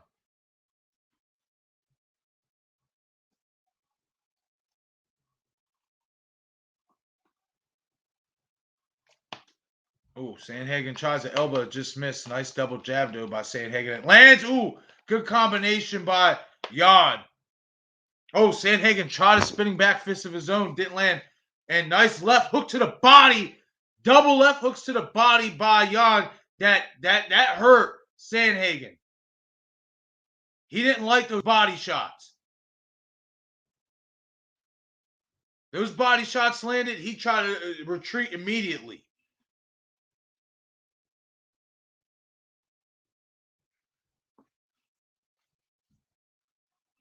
Ooh. Combination attempt by Jan misses. Nose blood coming from the nose of Sandhagen. Oh, another spinning back fist attempt by Jan. Oh, good straight left down the middle by Jan. Good body shots by Sandhagen, but nothing much on him. Jan's strikes is just much more authoritative. That's just what it is. Takedown attempt by Sandhagen. It gets sprawled by Jan, and now Jan has side control. And now I think he's gonna try for that rear naked choke again. He knows Sandhagen's tired. Oh, well, Sandhagen still trying. Oh, now to get back up to their feet. Oh, good combinations by Jan. Nice elbow attempt by Sandhagen, just barely grazes.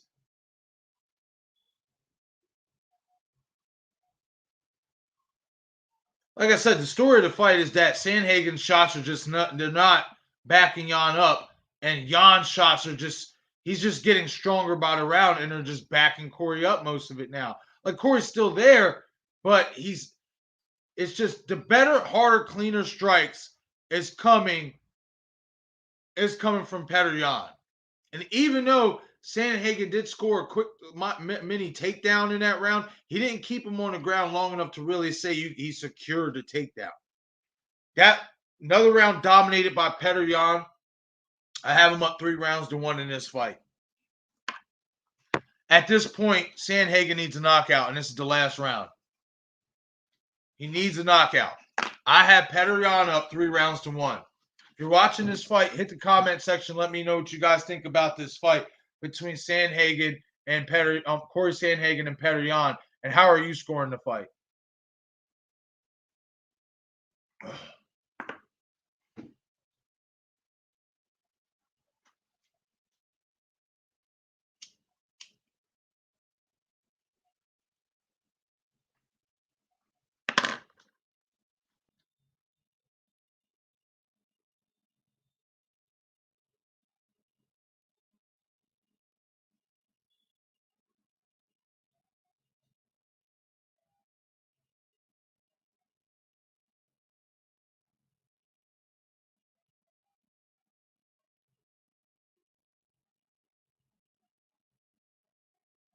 Fifth round, here we go. Sandhagen trying to jab his way around, use his footwork. Yan just walking right to him, walking him down.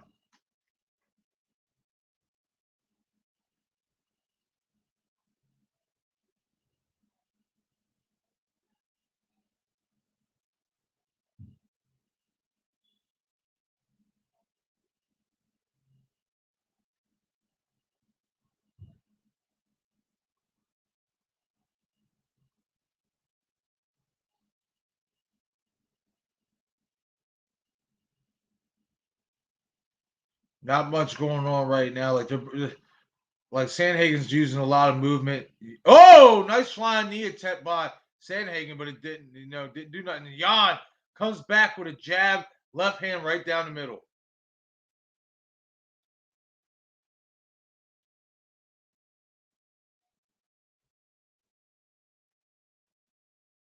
Wow.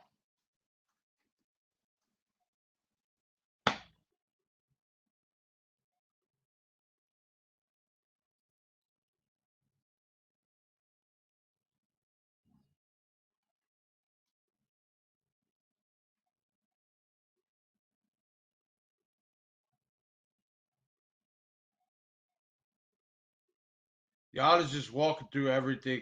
Sandhagen, he landed a nice little jab there, like a grazing left, but just nothing is just, you can't back Yan up. To me, his only hope is the hope that he tries another flying knee and that it connects and just knocks Yan out. That's his only hope, in my opinion. He just can't. His strikes are not. He's not putting no stank on his punches or nothing. He's just moving and tapping. That's it. And that's not going to back a guy like Yan up. That's not going to keep him off of you.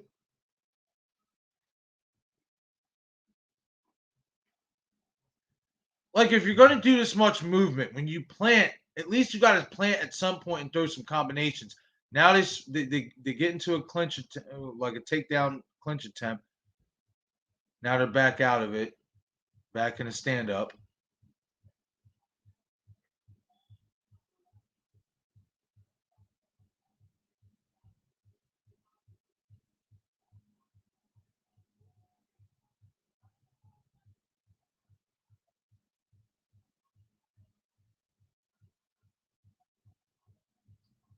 Oh, good head kick by Jan, but Sandhagen took that well.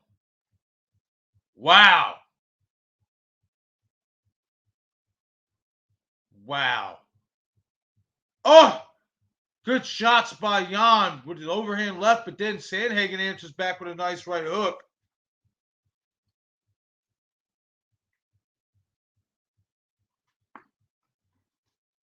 Wow, what a head kick. A good chin by Sandhagen. Anybody could have been out from that type of shot.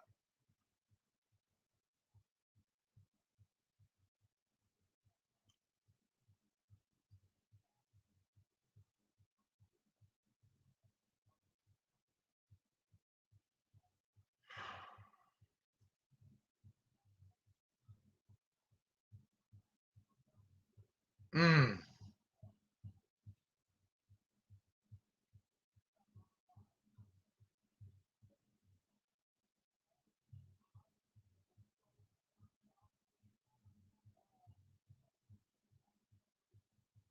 Mm.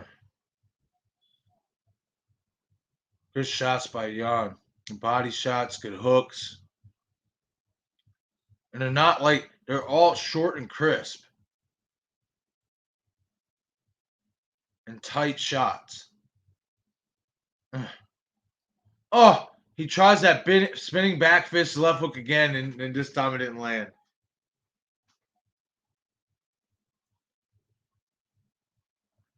Oh, good flying knee attempt by Sandhagen, but he just can't stick it.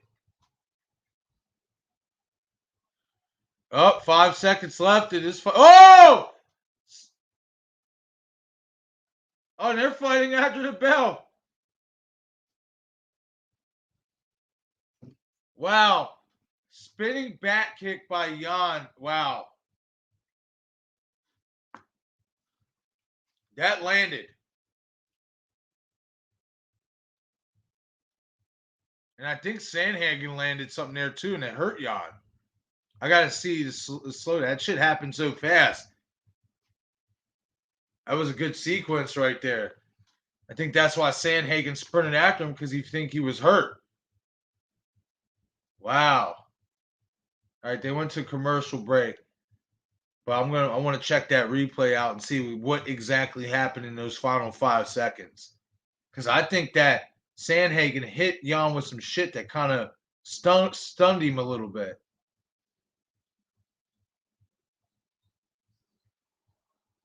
But be that as it may, I have this fight 4 rounds to 1 in favor of Petr Yan. He is the new UFC interim bantamweight champion, now setting up a fight for once again his rematch with Aljamain Sterling. So that's how I scored the fight. But if you're watching this video, if you're watching this live stream, if you end up watching this live stream and it can fall upon this part of the live stream, Jan versus Sandhagen, hit the comment section. Let me know how you scored this fight. I gave Sandhagen the first round because he was just a lot more active. His strikes were more significant. He looked crisp. And then after that, Jan just slowly made his adjustments and broke him down.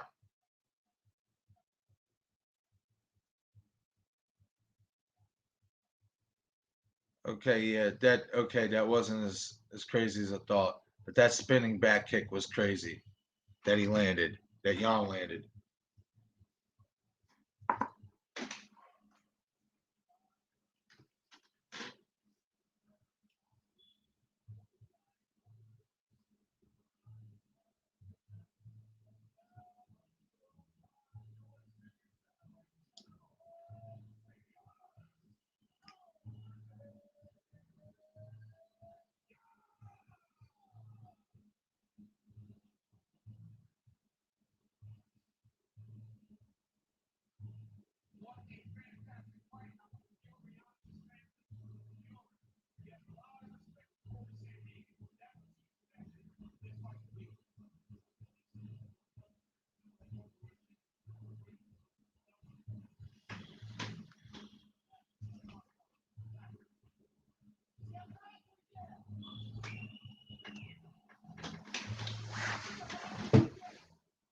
See what Jan is saying.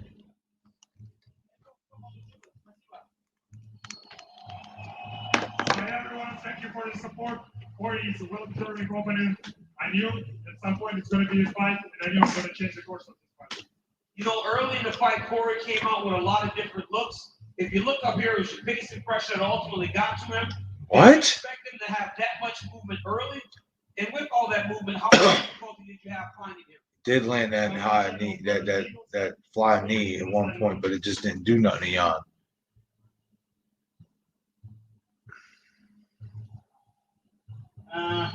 Да, я знал, что он будет много двигаться.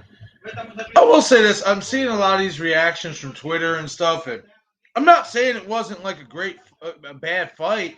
It was a good fight, but make no mistake, it wasn't like it was an instant classic, like a barn burner back and forth. It was clear. Petr Yan won this fight by 4 rounds. That is clear. This fight wasn't like it was like, oh my God, like, you know, back and forth where you could have called it a split decision or a draw. You know, like it was a good scrap. But Petr Yan basically dominated from round 2 on, and that's the truth. Sandhagen, you know, a lot of his shots were a lot of pawing, touching shots. It wasn't nothing really significant. So I don't know, to say it was an instant classic. That's a big of a stretch for me. But that's you know, some people on Twitter's opinion. You know, if you're watching this video, if you end up watching this live stream, hit the comment section and let me know how you guys scored this fight. Do you call it classic? I don't.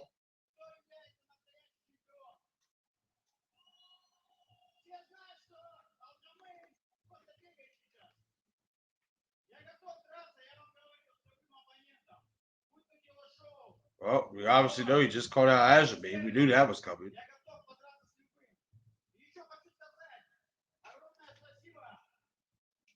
Команде Архангел Михаил, Алтушкину, Игорю Алексеевичу за то, что организовал такую поддержку для меня. Спасибо большое, я ценю это. Everyone knows I'm the real champion. I'm here, I'm ready to fight anyone. Either going to be Gino Show or the Clown Sterling. And I want to thank my team, RCC team, for coming here to bring such a support. Thank you, everyone. Congratulations on the fantastic fight. Ladies and gentlemen, the interim champion of the world, Petr Yan.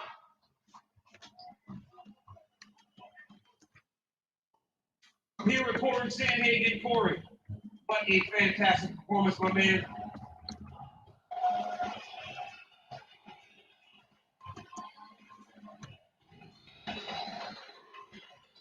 How can people get a second opportunity at a UFC championship after everything you've been through? You showed a fantastic form tonight. Did you feel going to the decision that you had done enough to win the fight?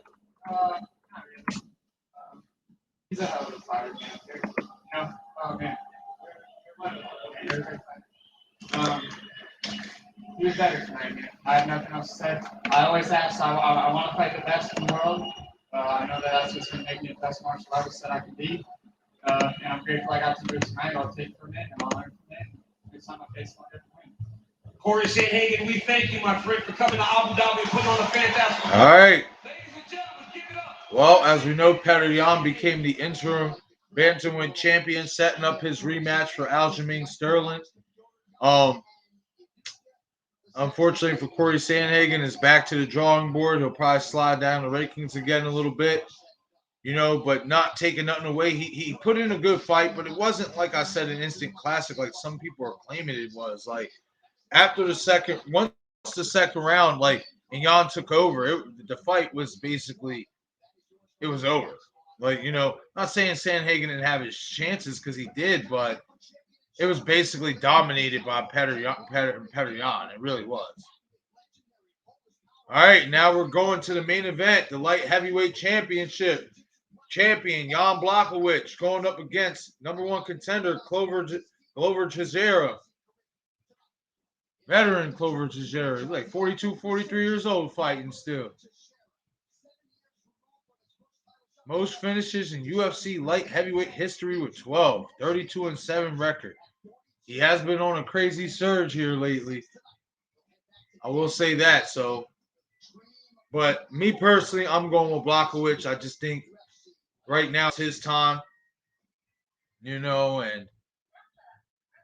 that's just my opinion. But I mean, I'm not saying Glover don't have a shot because he definitely does have a real shot. But I just feel like Jan Blachowicz is just the best at 205 right now. So the only person I see beating Jan is that boy Yuri Protska or whatever his name is. That dude's a beast. I like him. But for this fight, I'm gonna go Blachowicz, and I'm gonna go Blachowicz by second round knockout. I'll go second round knockout.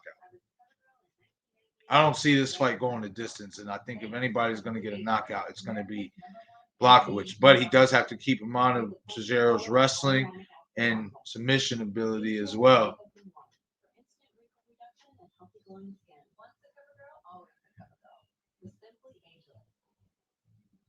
We'll see how this fight plays out, though. But once again, this is 717 Sports Chat Live covering UFC 267, Blachowicz versus Cesaro. We are here. We are at the main event.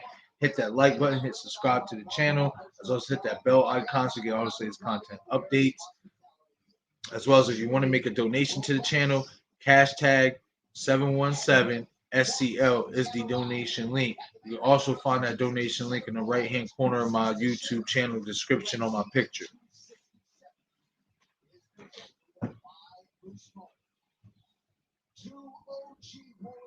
Here we go. Blachowicz, Blachowicz, whatever. You say Blachowicz then. That's how you say it.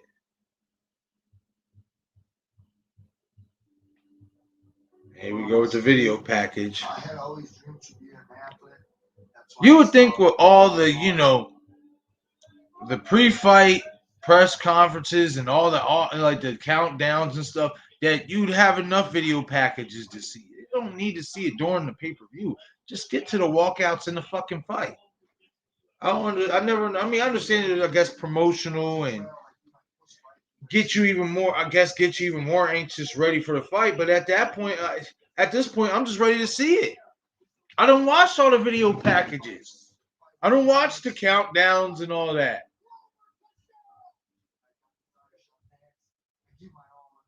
But we'll see. You know what I mean? I guess that's what they do. It's all about money.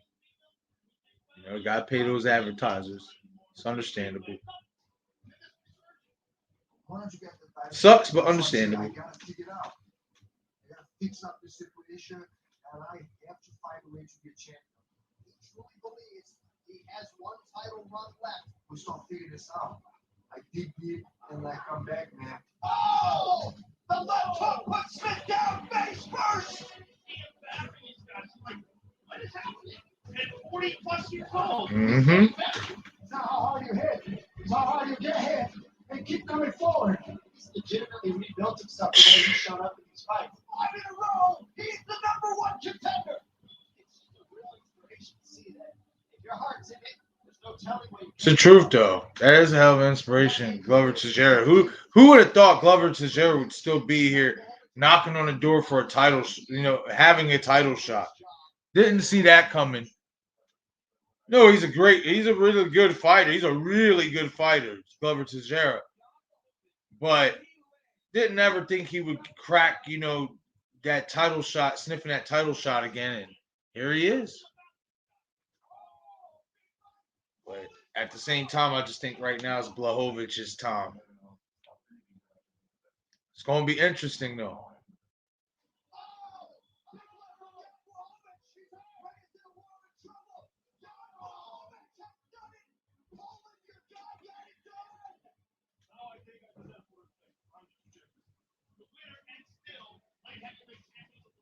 He's a very good fighter.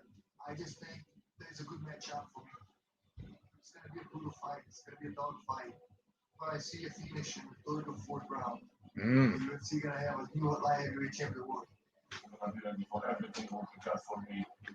My stand up is on a different level, and I think that I will knock him out in the 2nd round. That's what I called. I said 2nd round knockout. I said Jan by 2nd round knockout, and he's calling for it too. So nice to know me and the champ are on the same page. All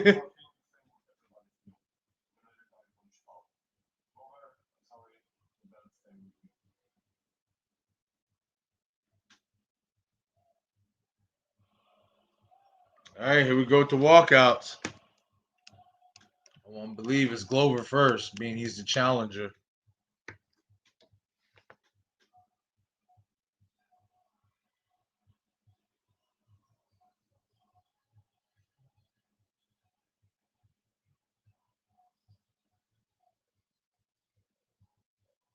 Yup, Glover Teixeira making his way to the octagon. Let's get it.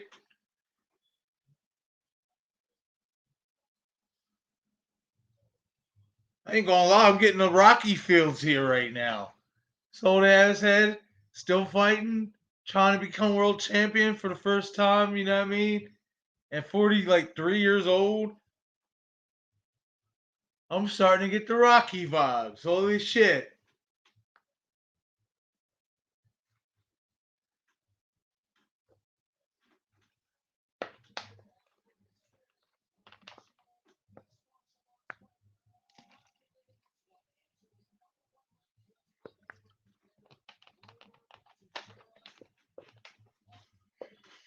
Let's get it.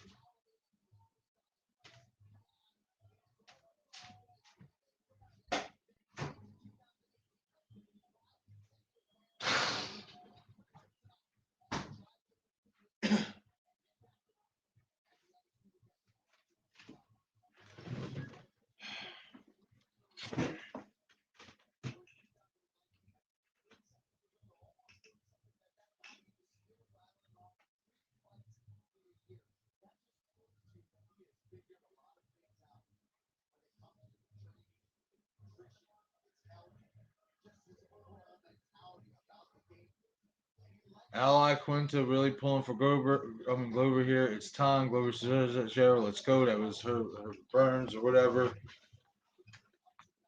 A lot of people pulling for Glover. They want to see him do it. Most finishes in UFC light heavyweight history with 12. Tied second most in wins UFC light heavyweight history with 15. Fourth most significant strikes in UFC light heavyweight history with 744. Pretty impressive. I mean, they're not talking about his wrestling, though. This dude's wrestling is fucking, it's gnarly. He's got great wrestling.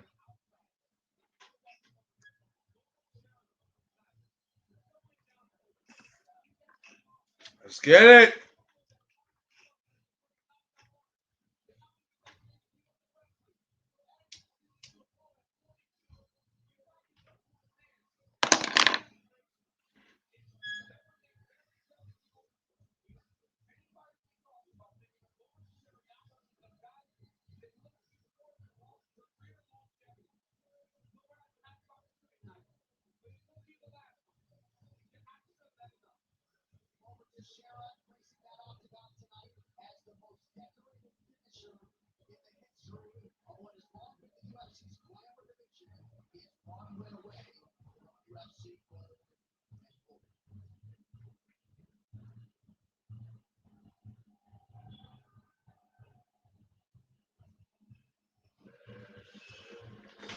All right, now Blachowicz making his way to the octagon.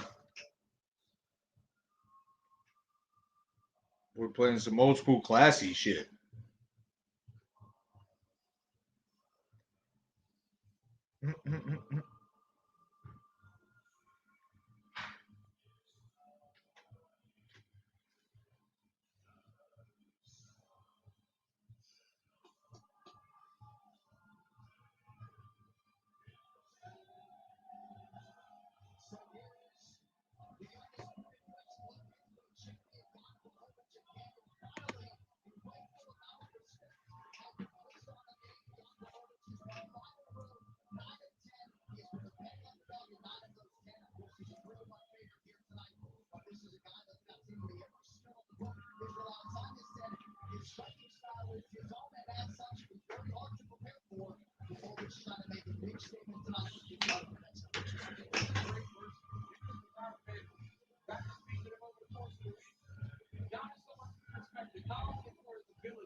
If Yamamoto's lands, their lights go out, and you will just become another member of the highlight reel of Yamamoto.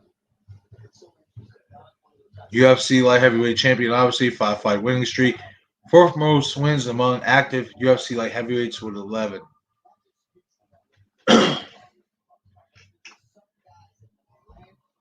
They talk about his striking too, but they don't give enough credit for his wrestling. He's got good wrestling too.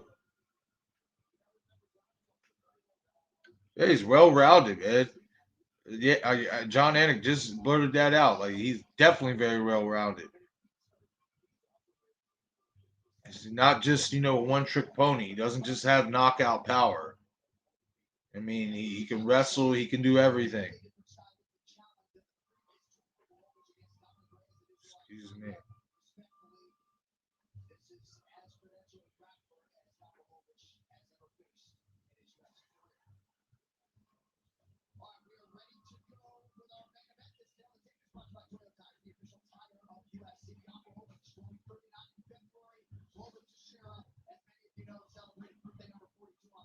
Yep, now he's 42, Glover Teixeira. And Jan ain't no spring chicken himself. He's 38.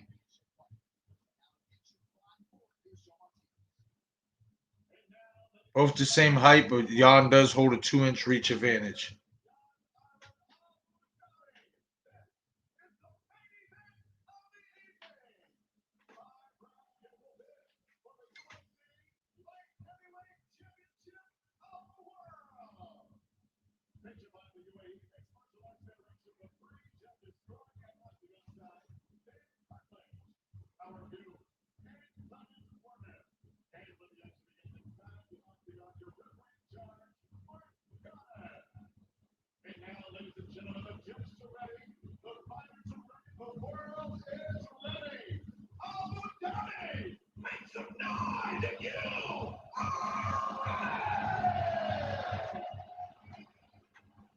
Go.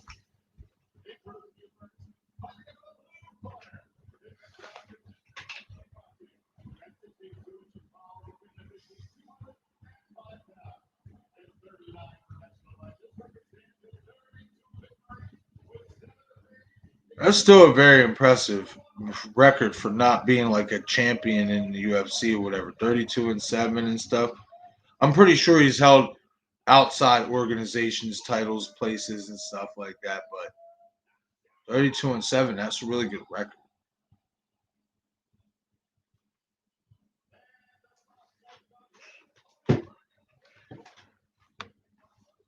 And obviously Blachowicz with 28-8 record, another pretty good record for MMA. You don't see that often in MMA with guys with under 10 losses and stuff like that. You don't really see that often at all.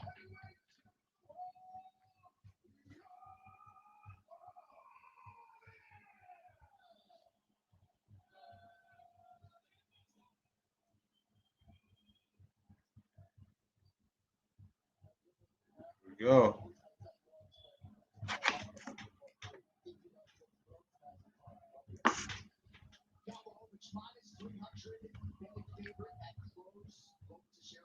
Here we go. Round one.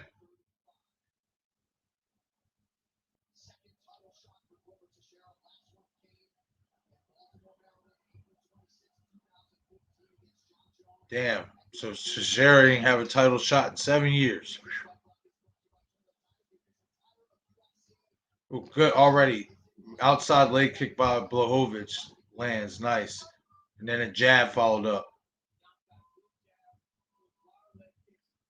Nice leg kick again by Blachowicz. But nice check by Glover. He's checked that one.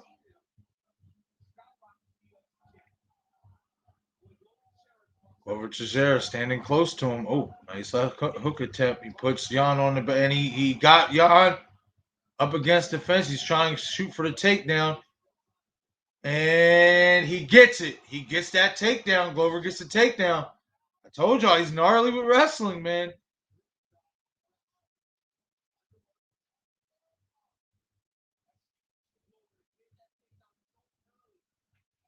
Wow. I thought this would stay on the feet a little bit longer.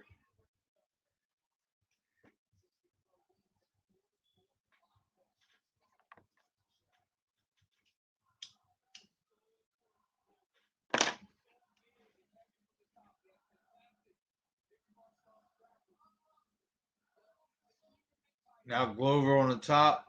Landed some grazing strikes. Not much, but he has control. Good job by Vlahovic to not give up much of anything. Moving his head.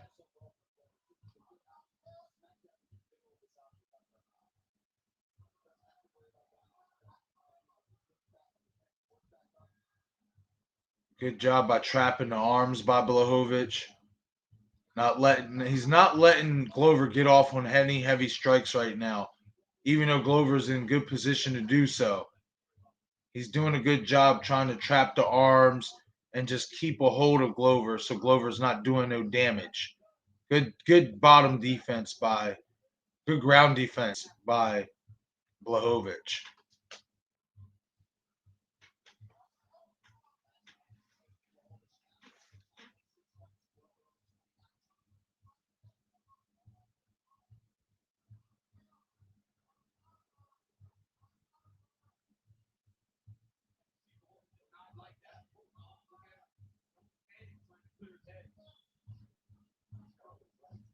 Good elbow by Tejero on the top.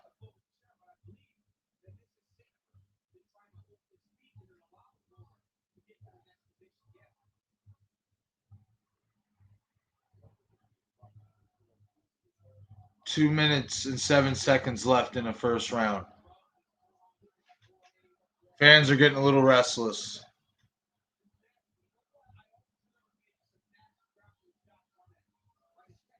Good elbow by Glover again.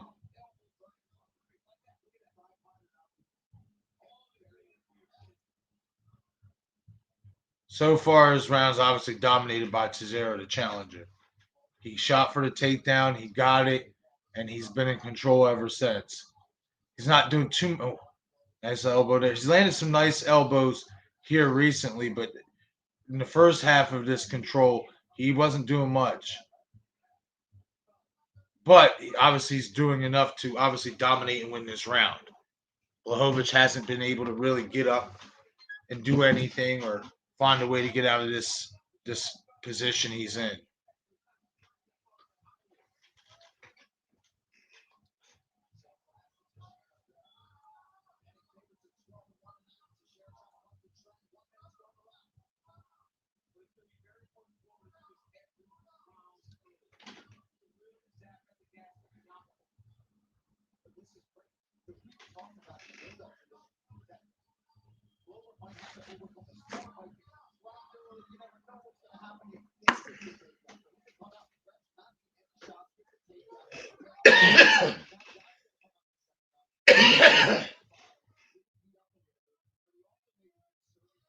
Thirty seconds left in the first.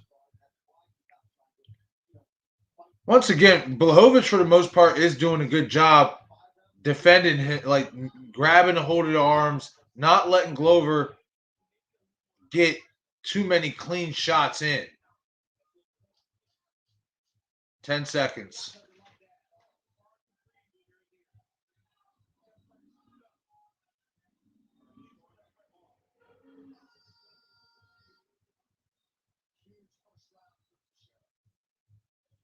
Good sportsmanship at the end of the bell. Tejero helping him up.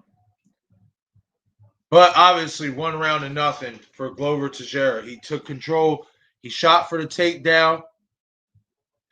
He shot for the takedown. He got it, and he controlled, the entire first round mostly. Jan did start off with a good, outside leg kick and a good jab. But once Glover was able to secure that takedown, he, obviously wasn't able to do much of anything. But much to his credit, he also didn't allow Glover to get off much damage.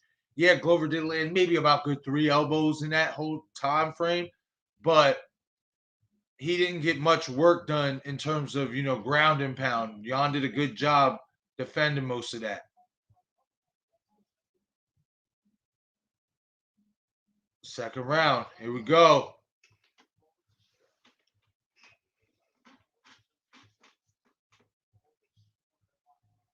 Now I definitely will see. I'm going to look for Tejero to probably go for more takedowns and try to do exactly what he did in the first round.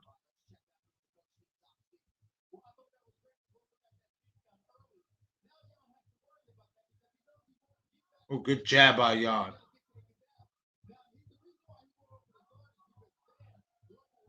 Oh. Glover rushing forward. Gets wild a little bit. Good body shot by Jan, and then the left hook upstairs. And Glover shoots for the takedown again. Good defense that time by Jan. Oh, good jab by Jan. Good jab by Glover. He retaliates. Oh, good combination by Jan there.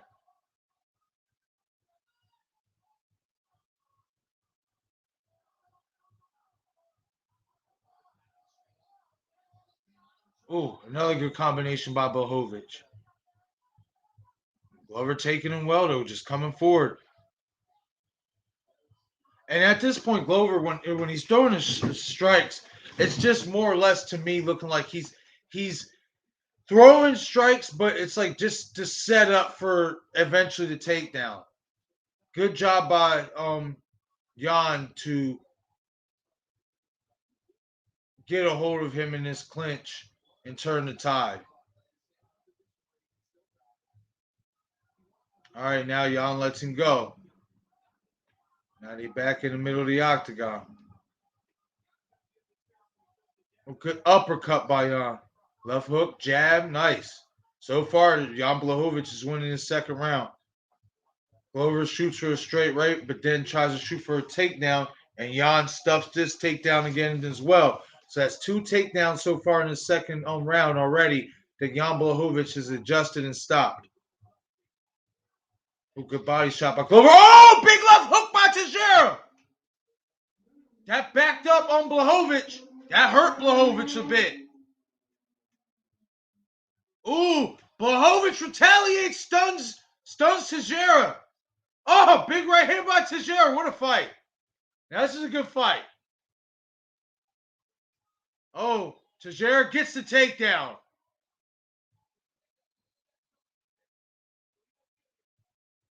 But Jan does try to go for Kimura lock, but good defense by Teixeira. Now he's out of it. And now Teixeira has him up against the fence, and he's in top position. Now he's looking to pass. Oh! Oh! He's got his back. He's going for the rear naked. He tapped! He tapped! Wow!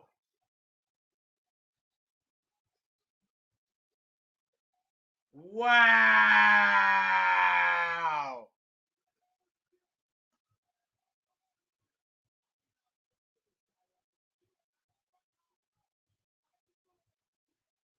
Wow!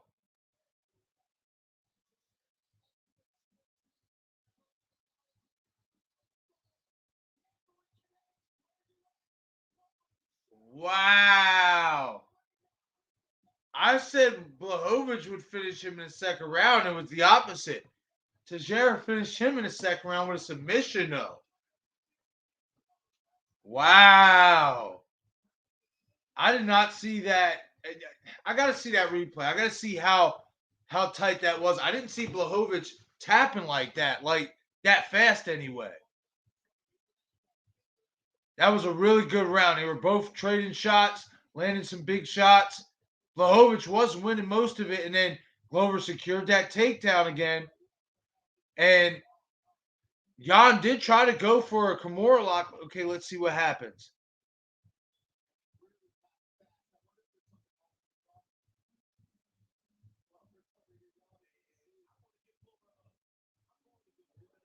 He went for the choke, but like it wasn't even fully cinched in.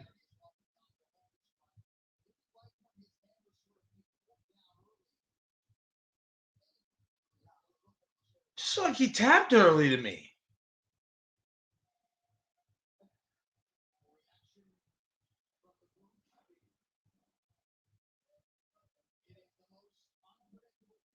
Dana White looks mad.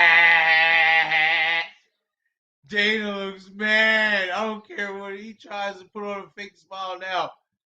He look like he mad a little bit.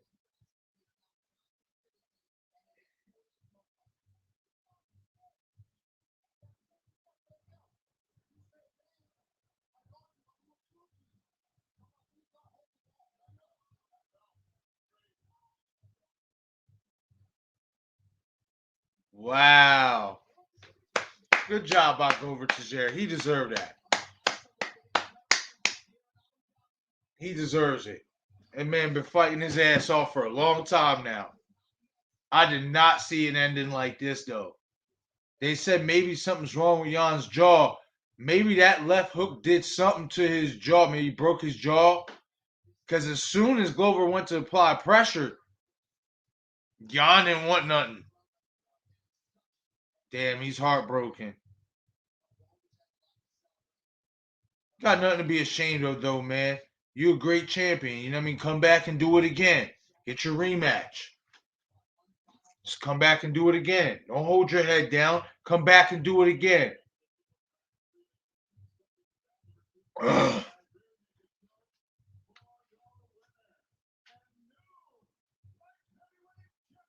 Wow.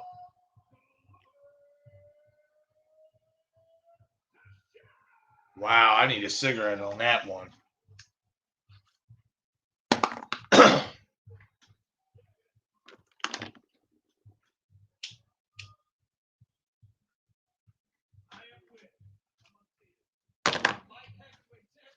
Hey, gives DC a peck on the other head. That's funny.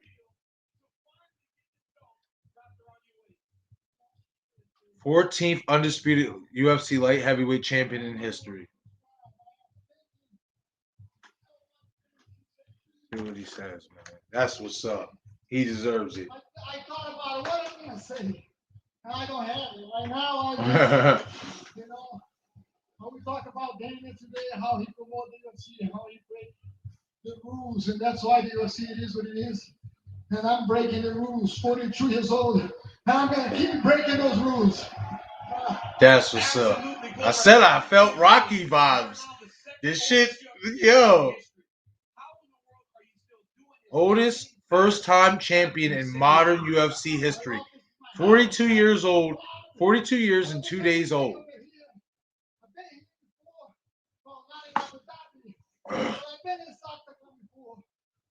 This is my house, man. I love this. Finished 28 of his 33 wins. 10 of them have been by submissions. Right hand, left hook. Boom. You hurt Jan. But when you get guys on the ground, your MMA grappling is second to none. When you got his back, did you start to sense that it was over? Man, I can't give this guy a chance, you know. The first round there, he held me up pretty good. Jan is a tremendous champion. He's a great champion. He beat undefeated Adesanya. He did have that choke deep. I didn't think it was that deep. He's a hard-working man. I did not think it was that deep, but he had it pretty deep. Respect forever. And I don't know, man. I got so many things to say. I want to thank my city of Sobrado, my family, Denver, Connecticut, my gym. They all excited over there. You know, I'm coming home with the belt, baby. I told you guys, I'm coming home with the belt. Wow. And I am. Promise it's done. Glover, you fight a lot, even at your age. Now, Yuri Prochazka was the Wow. backup for this fight. Is that who you anticipate sharing the octagon with next? Man, whoever, but yeah, he's the next one. He's respected. There he is. There he is. Prochazka, that's that dude right there, man. I think he's the one, man. But I was wrong about this one. So